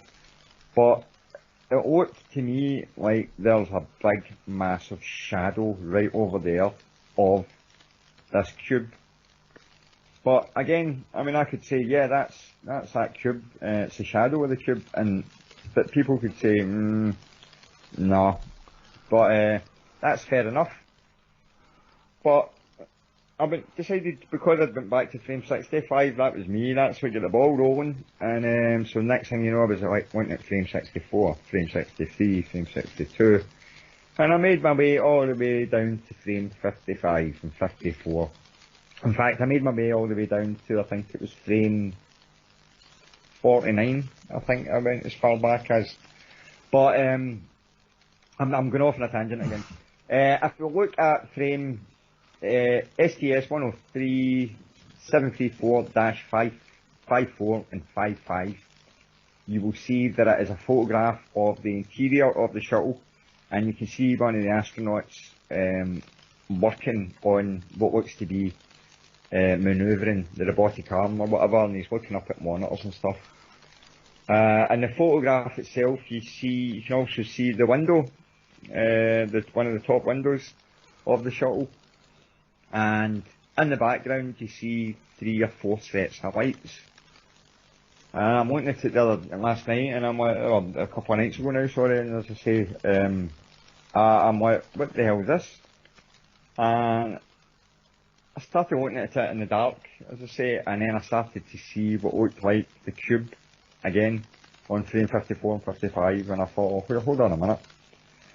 And then it looked to me as if all these UFOs were actually sitting on a hangar bay. And I thought, wait a minute. So I've actually drew the outline of it, and I thought, wait a minute, I think I've just found this bloody cube again. I think, you know, the one that turned up in frame 58 and 59, I'm thinking, well, hold on a minute, never mind frame 65, I now have evidence of it on frame 54 and frame 55. So straight away, again, boom, got in touch with Malcolm Robinson, Ron Halliday, and I'm like, guys, you know, they're getting like their 55th million message that morning to me freaking out, you know, I mean, honestly, every 2 minutes it's block capitals, never, help me. Yeah, so basically I got in touch with them, and I'm like, guys, you will not believe it. I says, I've done it, I've knocked it out the park, I have found the mothership, I've got it on frame 55, I says, it confirms what I've got in frame 58, you know, that it is real, do you know what I mean? It's like, cause I had trouble believing that this cube was there, do you know what I mean? Me of all people, do you know what I mean? And I'm like, well, if I've got trouble believing it, then so is your average Joe, you know? But to actually find confirmation of this cube on separate frames all together was just like tying a big red bow on this big present that I'm sending it to NASA, just to say, right, well, can't I find any evidence? Have a look at your own photographs. That's maybe a good place to start, you know. So, but do you think they already know they're there, James? Oh, they know for a fact.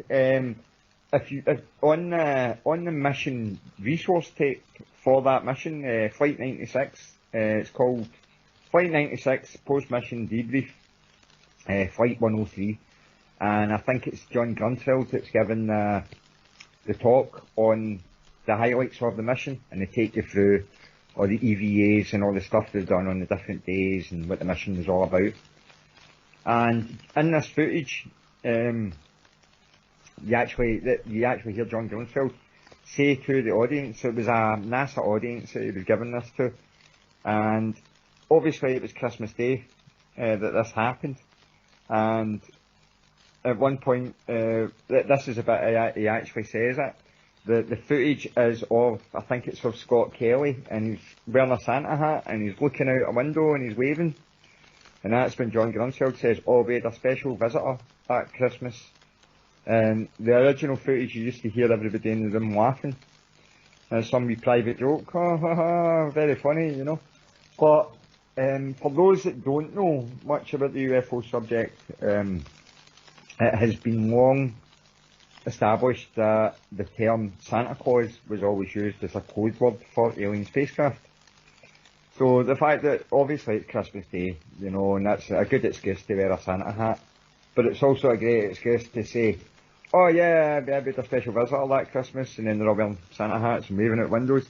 But it's not as if they're waving down to earth, they're actually waving out these things as they're off flying past the window. These things were there from 9:30 right up until pretty much 12 o'clock, and this is only from the photos that I've actually managed to establish this in. These things were up there paying very, very close attention to what NASA was doing.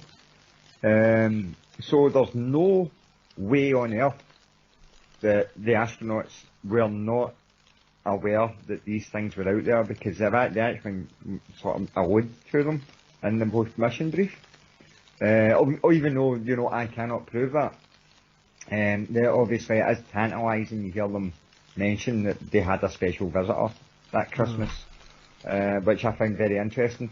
But again, as I say, going through these photographs, you just know that there is absolutely zero chance that these astronauts were not aware that these aliens were right up. I mean, they were literally 1 foot, 2 foot away from the orbiter, looking in windows. I mean, I've got one photograph, I'll need to dig it out. There's one of the photographs on the sequence where you can actually see the reflection out the window, but you also see what appears to be the reflection of one of these aliens looking out their window, and you're seeing their reflection bouncing off the orbiter window. And it's just sort of thing like to the neck downwards, or the chin down to the chest, that's all you see reflected. But it shows to me that obviously this other window is really up close to the orbiter window, and you've got something looking out the window and the other ship into the window that the photo's been taken out of, and you can see a partial reflection. So I'll get that evidence up as well, because again that ties in with the EBEs on frame 58 and 59, because again it shows that even, you know, even in the rendered and unrendered photograph for frame 58, this other photograph matches both. So it's further confirmation that these entities are real. I mean, at the end of the day, I mean, why would NASA even want to come up with a sick joke like that? You know, it's not as if they're like, right, we've got the mission photos back, we'll have these for all prosperity for mankind, let's doodle a couple of aliens and UFOs on it just to noise people up in the future. Yeah. You know, there's no way they're going to do that. But again, you've got the likes of your communications manager, Jägermeister, or whatever, Jägermeister, can't remember what his name is. He's an idiot, he's a twat, and he's also a liar. But yeah, he informed me, just 7 weeks ago, I don't know, but I got in touch with him, and I sent him all my material on the shadow of the Hubble telescope. I've explained the science behind it, and said, look, you know, at the end of the day, light does not pass through solid objects, the laws of physics still apply in space, etc., etc. There was only two things up there that could have caused these reflections, and that was your orbiter and your Hubble. And it's not the orbiter, it's the shadow of the Hubble you're seeing, you know, and I've laid it all out. And he gets back to me and goes, congratulations on finding reflections. So you're like, listen mate, I've not just went, that's unruly, and that's a reflection, end of story. I've laid it all out and said, no, look, there is why I am correct. But all they have to do is just get back to you and say, congratulations on finding the reflection. And this is like 9 years after they were coming out with the same excuse about reflections. And that's what drove me to do all that research, to say, right, well, I'm going to prove it's not a reflection, I'm going to prove that as a solid physical object in motion, which I did. And then when I went back to him, went, yeah, that's a solid physical object in motion. I'm like, congratulations on finding a shadow. So you're like, you know what you meant to do. So, they're just going to keep denying it until such a time as it's really thrown in their face, which is what I was hoping to do with this latest research, and go, look, use our lying. I mean, it drives me crazy when I see these NASA scientists coming on and doing talks, and they're getting all excited about finding water on Mars and stuff, and I'm like, guys, you're at it. They know about these things. They've known for a long time. I think they've always known. And it's Richard Dolan alluded to it about a breakaway civilization. So I'm not sure if that is the case. I'm not sure if humanity still is being run by a bunch of evil, Satanist energy, if you like. I mean, at the end of the day, oh God, I don't want to go open in that. Yeah, you don't want to go too far in that. But, I don't want to go open in that. I think you're probably on the right lines. We'll leave it there. But yeah, the bottom line is they've known about this for a while. They've kept it quiet for humanity because I think they don't want humanity finding out, because I think humanity would have a hard time adjusting. And this is why it is the biggest secret of all time. But as I say, I was hoping that UFO secrecy will start ending as of today, and we might get a bit more transparency for these people in light of the recent non-bin bag, non-737 commercial airliner footage that I've put out, But, again, I don't know, the public's got a very short attention span. And I think that's all part and parcel of the control system, It's just like, you don't want to know about that, Yeah. So again, I mean, I have no idea if me trying to get in touch with the press and saying, look, this, that, and the next thing. I don't know if there's some sort of notice, some sort of like classification that certain news cannot get put out. So I think what I've got, I mean, it would be really nice to get in touch with a media company and say, I get this NASA UFO research. Will you put it out there? No. Why not?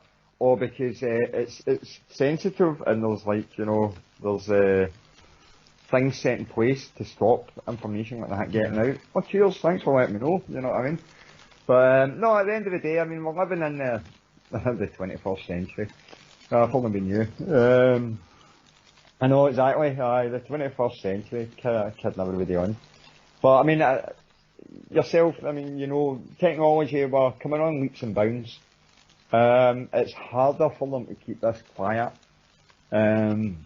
with the technology, and I mean, we've got, Twitter, Reddit. I mean, I put the stuff out on Reddit today. I thought Reddit was really going to make a big impact, and the whole thing would be pretty viral by now, but no, I think it's only had something like 60 views. Well, I mean, if you look back, I was just going to say, if you look back to my original STS video where I've exposed the shadow of Hubble, I think that's only had something like 100 odd views. It's been up for about 9 years. Yeah.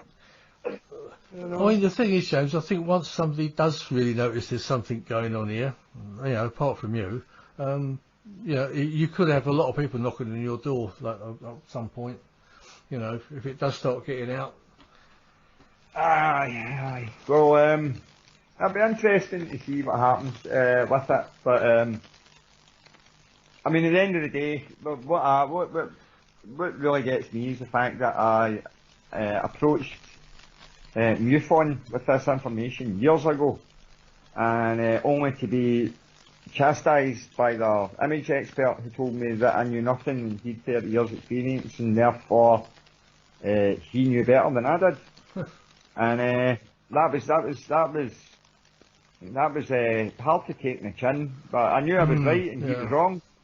And now I feel absolutely vindicated that the fact that I was right and he was wrong. And you know what? We all make mistakes, but it's just, we need to admit them, move forward. And I just feel that maybe this information might have made it more mainstream, had certain people have sat up and taken notice when I try to, pull their coattails and say, hello, but sadly you and I both know, David, that there's egotism seems to run rampant through ufology. Yeah. And I mean, I it's not with most people. I find. I think it's just certain ones. Yeah. Yeah, certain ones, not everybody, but yeah, it's very, very prevalent in ufology, and it's sad. I mean, it's everybody as well seems to stick to their own thing. Like, I'm not going to name names or anything, but if I go to XYZ with my information, they're not interested because they're all doing their own thing independently and they don't want involved. So this is what the problem is with ufology, is everybody's too busy doing their own thing. There needs to be a collective effort between everyone that needs to be correlated and Well, this is what I was saying earlier. Everyone needs to share the information. Really, it's that's the only way we're going to get anywhere. Really. I mean, I learn everything from everybody else. It's I mean, I'm really surprised over the last few days just what I managed to pick up, just doing Google searches for things and actually finding all these different clues and Babylonian handbags and you name it. That's another interesting thing. It's I mean even in like Hindu illustrations of the deities and stuff like that, I understand the symbolism in these images now, and that has helped me to piece together this picture, which again helped me understand that, what was going on at the Temple of Dendra just the other night. So this is what my next paper is going to be on. It's going to be on the information which is contained at Dendra and other major sites across the world, and the information that they actually passed on to us thousands of years ago, which has been lost in translation. And I don't know if that's deliberate, if that's all part of the UFO cover-up, per se. But it's a very, very fascinating overlapping of both these fields of study. So it'll be interesting to see how that develops. An interesting person you might like to talk to is Michael Feely, actually. He's been on this show a couple of times. And he is very knowledgeable about ancient Egypt and other ancients and all the monoliths and everything. Aye, I'm dying to get back, as I say. But my next protocol, I think, is I'm going to try and go over to Lima as soon as they start dropping the restrictions. Anyway, James, look, you've given us over 2 hours of fascinating subjects here. It's just get more. I know you. Yeah, I know. I think we've got enough for another show later on. I mean, if you want to carry on for a bit, you can. I mean, it's up to you. No, all good. I didn't want to sort of exhaust you. I'm just, that way I could keep talking, but in essence, to try and sum it all up in 60 seconds, I would say, okay, right, so I had these sightings. It's just that we can't really make this into a 5-hour show, because I think it might be a bit much. Yeah. So the long and short is, I had all these sightings, I wrote the book, published that in 2014, expected that was it, done and dusted, but as I said, recent events with regards to the UAP report getting published and everything, and all the evidence that was getting bounded about, which was just second-rate evidence, really motivated me into going back in and having a look at this, and the results, as I say, now that I've had this memory unblocking, and the research that I've uncovered over the last 4 weeks is phenomenal. I mean, I've not only now been able to present the first official NASA photograph in the history of humankind with an EVE on it, which is available to the public. I mean, there we go. It's like everybody talks about disclosure, and NASA disclosed these two alien entities on this photograph on a public server in 2010. 11 years ago. 11 years ago they put this information out. Do you know what I mean? And I'm only, I mean, I can't believe that I'm just coming into this information, but I've known about it the whole time, so that's a mystery as to why. There must have been some sort of mental blocking to these characters, and I didn't want to look at them, I didn't want to know, because I was told not to go near them, but now that I know what they are, and both I've had this amazing recollection, and as I say, the luck of the Irish when it comes to the discoveries I've made. But I also, in all of this, I also realise why I now like staring at my cat all the time. Me and my cat have pure heavy staring competition. But I've realised that this is something to do with the EBEs and they're big eyes. I mean, they just look like they've just got big cat eyes, man. If you go to my website, obviously, go to Corroborating Evidence at WordPress, and you go through, you will find Adam. They've got an actual paper on that called Finding Adam. And that will take you directly to the picture of them. But as I say, the evidence is there. It's on the NASA web pages. You don't need to rely on me. Now that corroborating evidence site, is that actually corroborating dash evidence? For the website, I'm pretty sure it's corroborating evidence at wordpress.com. Right, okay. Pretty sure. So hopefully you should get that. But as I say, I've done about 30 articles this month, trying to put this big jigsaw together and try to break it all up, because I realised that if I try to just write one blog and try to put all the information in one blog, it would have just been like cosmic spaghetti. Do you know what I mean? It would have been so hard to wrap your head around it. So yeah, I've just done it into bite-sized pieces of information and start with a frame at a time and stuff like that, and then all the cross-reference stuff. But the majority of it's sort of all encapsulated in the 9-minute video that I uploaded today, showing that all the findings that I made in these photos. So hopefully it gets to do the rounds, and hopefully it's all over NBC and ABC and CNN and BBC and Channel 4 and Channel 5. Let's hope so. You know, before we know it, but I really don't think so.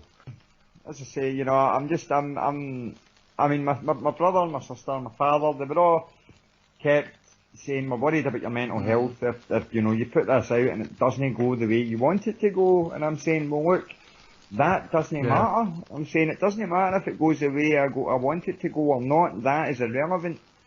The only thing that matters is that I meet my target and I meet my deadline and I get this information out on the day that I want it out. And I've done that now, so I've reached this point of it all where I can sort of catch my breath. You're doing what you need to do. I mean, if you walked away from it now, that wouldn't be good for your mental health, would it? No, it would not be good at all. I mean, as I say, I really feel rejuvenated over the last month. I mean, I've been waking up in the morning. I mean, I'm literally opening my eyes, my pillow, and then realising it's another day. It's another day of discovery. So I've been waking up excited to go and make new discoveries that day, every day. That's all June, all into July. I'm like, I mean, the other day I was getting more information the other night, and when that hit me as well, I thought, oh my God, we're into July now, and I'm still getting channelled information. I thought, what's going on here? You know, I thought it was there and done with. But I think that something's been activated in me, and with my memory recall, maybe what I know. I mean, my brother, obviously, my brother says, look, now that you know, obviously, you're taking this, I think you should go and get counselling. And I'm like, well, obviously, because I used to suffer with panic attacks, and now I know, I think, why I'm suffering with panic attacks. So he's like, obviously, you've got trauma. But, I mean, obviously, I think I was maybe a bit freaked out when I first seen these things or whatever, but obviously, they calm you down and whatever it is they do to get you to chill out and, immobilise you and tell you to shut up and whatever it is they do. But the long short of it is I don't really feel that I need counselling per se, because I feel brilliant. I'm not going to go to a counsellor and go, oh, I feel like a victim, oh, I was anyway probed by the aliens, you know, and none of this nonsense. I feel brilliant. I know that I've got a part to play in all of this. I know that I'm part of a much, much larger universe that is not as empty as we thought it was. And I know the amount of planning and precision that has went into this 21-year plan by these EBEs. the meticulous planning that they set up is just unbelievable when you actually think of the scope of how much thought process that they put into stuff. It's absolutely phenomenal. But I mean, again, it's so hard for us to wrap our head around. I mean, I cannot wrap my head around. See, when I found out that I'd been taken, and then I realised the responsibility that it gave to me, I sat down, I broke down and cried, humbled, the gratitude and thanks, and just, I felt so humbled, David, the fact that I had been bestowed this responsibility by them. And I thought, my God, that's one hell of a... I mean, my dad was like, oh, do you think you're the chosen one or something and all that? And I'm like, no, it's not like that. I'm saying, but at the end of the day, I'm like, I said, something did happen to me. I've now got evidence of it, you know, so on and so forth. And now my mind's been open to stuff and I'm seeing things differently. And as I say, I've been able to go through the weighing of the heart ceremony, and I've been able to go through some Egyptian reliefs at Dendra in the Temple of Hathor, and I've been able to read them. And I'm going, hold on a minute, when did that start? When did I learn to read hieroglyphs? Do you know what I mean? And then, after I understood what I was reading in the Egyptian hieroglyphs, I went back and looked at a Sumerian scene, and I looked at, and it's the same scene, but it's a Sumerian tablet this time. And I was able to read the Sumerian cuneiform. I was able to understand what they were saying in these etchings, based on what I knew from the Egyptian one. It was just basically I was translating it from the Egyptian into that, because again, it's not exactly writing, they're illustrations. They're showing you how to lay down cable and stuff like that. You take this cable, you fold it over, you twist it, do it again, so on and so forth. And all it is, it's like IKEA instructions for building a wardrobe, but except this is something a lot more technologically sophisticated. And it's not just a light bulb. So, yeah, I'll be putting this out soon. And it's, as I say, it's either going to excite or terrify mainstream mythology. It's exciting. I mean, I think it's see, exciting. on a personal note, I can actually hear that you're more alive now, because I know you from quite a few months back, you were very depressed. So I can actually hear the life back in yourself. You know. I mean, I'm still suffering for. I'm still recovering for this really bad hand injury, and that was depressing me. The fact that, you know, I might end up crippled with this hand for a while, but. See, now I'm like, it's just a hand. Do you know what I mean? I'm not bothered about that, you know. I'm serving a higher purpose here. Do you know what I mean? I'm like, oh God. But, basically, I'll be, as I say, I'll be doing a big paper on all this at some point, but, basically I am seeing the genetic code of these aliens in everything. Everything. And that's going to upset a few people as well, because obviously it's like, you know, Darwinism, apparently Darwinism and evolution's a proven thing, you know. I mean, I don't argue that we have evolved per se, but I mean, it still comes down to that argument, creationism or evolution, and it's creation and then evolution. So we have evolved from being created. We've been basically we were all just cavemen, and we were upgraded, and then we started agriculture and farming and Gobekli Tepe, that kind of thing, all this, and started society, if you like. And then we were upgraded again at one point, but that went really badly. And that was the result of your elongated skulled people, your Nefertari, your Akhenaten, your Tutankhamun. You had a reign for a while of these elongated skull-headed people living in Egypt and other parts of the world, like Peru, South Africa, and but they're no longer here. And you know, at one point they inhabited pretty much all corners of the earth. So yeah, I mean, we're going right back to the Veda texts, and again, the Bible, the Great Flood, all these things are historically accurate. They did happen, and there was a reason why it happened. You know, the Earth was basically plundered or flushed of this genetic experiment that they did that went very badly wrong for them. So they decided to get rid of it before that species became a threat to them or us. So yeah, I know I'm going off on tangents again, but the bottom line is that there's absolute logic in, you know, these things in the Bible, stories about the Anunnaki and giants and all that. They're all true. Everything's true. And yeah, as I say, mankind is in for a real big awakening and a great reset. I mean, I think it was meant to be, was it last year people used to talk about the Great Reset and all that. It's definitely coming. Oh yeah, the Klaus Schwab thing. I know, yeah. That's another story again, isn't it? Yeah, so we'll know about it soon enough, but as I say, I'll be putting this paper out, and then when I put that out, I will definitely be sending that off to mainstream Egyptology so they can send me lots of angry emails telling me that I'm just one of these new age conspiracy nuts, and they you know, congratulations on finding modern reflections, you know. Something along the lines. Anyway, you'll have to come back on the show when all that kicks off. Yeah, we'll get that sorted, because as I say, it's so hard to try and pin down where I'm at with this, because I'm getting torn in all directions at the moment. You know, I'm trying to look at stuff in Egypt and I'm getting dragged away to something else. And well, I'll tell you what you need to do now, James. Go and have a good night's sleep, and wake up at 5 o'clock in the morning again to get ready to go again.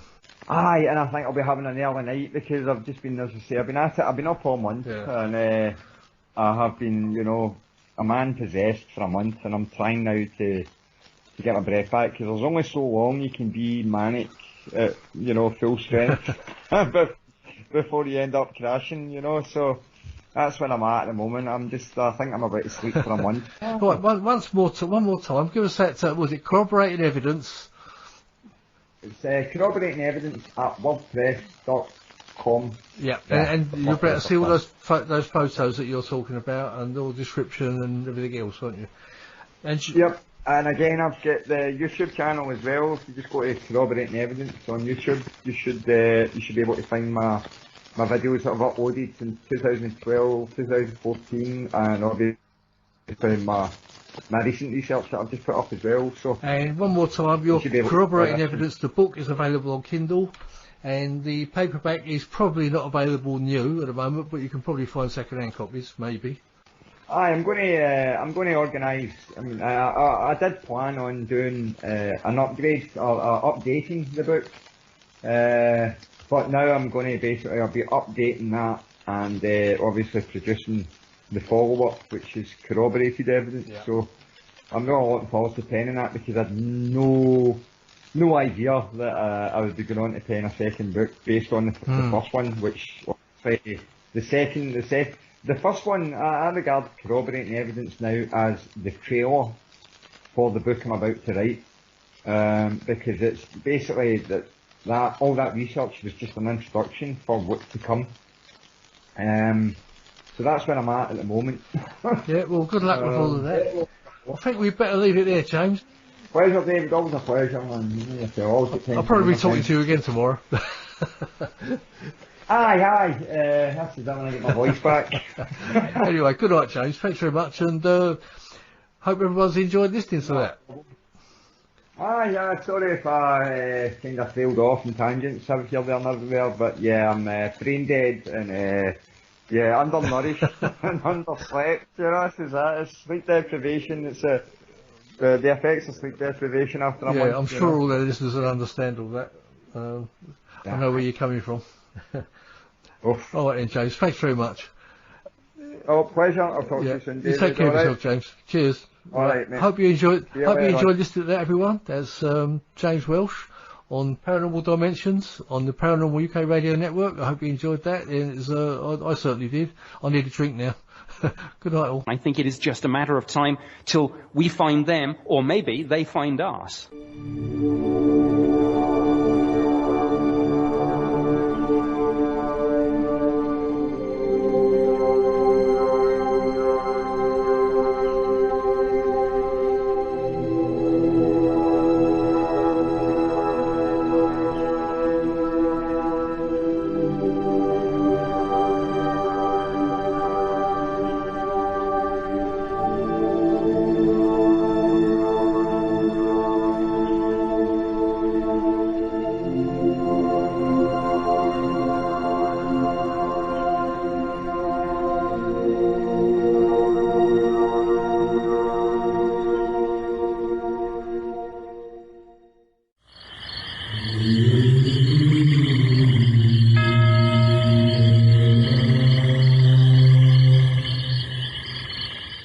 Paranormal Dimensions is a regular feature on Mondays on the Paranormal UK radio network.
They're laughing at you. They're not laughing with you. Fine. I remember my daughter Kerry saying to me, you know, Dad, one day I'm going to be able to walk down Union Street and I'm going to be able to say, my dad's not mad. Look at what he said. Look at what is happening. He was right. After 30 years, thank God! Thank God I've never seen you on Malcolm when I was like a teenager and I thought, oh my God, I said that man, even then. Oh, thank you. So, and now, thank God. Thank God. You've been so kind to everyone. No and problem. So patient. No. Thank you very much. Have a picture of it. Of course, yeah. Which one, that one? Yeah. Who's it for? Yeah, that's Joe.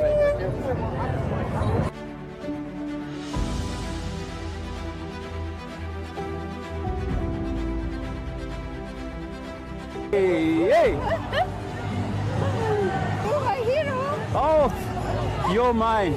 Hey! Brilliant work you're doing. Thank you. Excellent. Oh, it's all yours. Thank you. We love you. Can we get a selfie? Go on, You're then. so amazing. Go on then. Oh, well Thank done. you. We love you. Oh, thank you so much. Thank you. Thank you. Hey! Cheers, mate. I've been following you for years. Keep up Cheers, the good work. Cheers. Thank you. Thank you, mate. But how good does that feel to say that they're not laughing at you now? No, they're not laughing at me now. No, they're not. They're trying to ignore me. The sight of these people in these vast numbers walking through the London streets saying we're not having it anymore is it's so freaking emotional, you know. You know, I've done some things in my life, but you know, this is an incredible day for me to have seen all those years ago, those decades ago, where no one wanted to know and everything you said was crazy, and now you see the world waking up on this scale. So you know, the whole COVID era has been a fascistic nightmare, but it has woken people up to the fact that there are forces running human society that are not the people they see, and we have an opportunity now to turn that, seeing that, into ceasing to cooperate with it. And if the kind of numbers we're starting to see cease to cooperate with the diktats of authority and fascism, then the numbers alone mean it cannot prevail. So this is a fantastic, pivotal day. And a day that gives you enormous encouragement for where we go from here. Hey! Hey! How are you, man? Hi! Am I going to picture you? Yeah, of course. I love this. Thank you.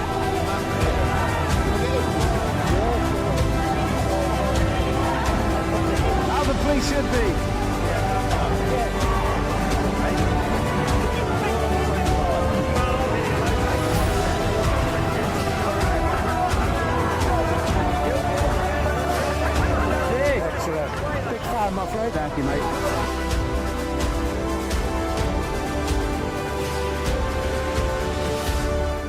say wait and see. The coronavirus pandemic started in China. Oxygen, medical supplies and hospital staff have continued. One of the 5 vaccines and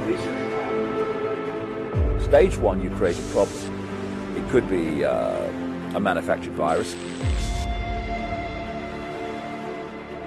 You want a reaction, and you want them to either say, do something, or you want them to accept what the authorities suggest must be done. So one of the agendas is to massively cull the population. They want to reduce the numbers.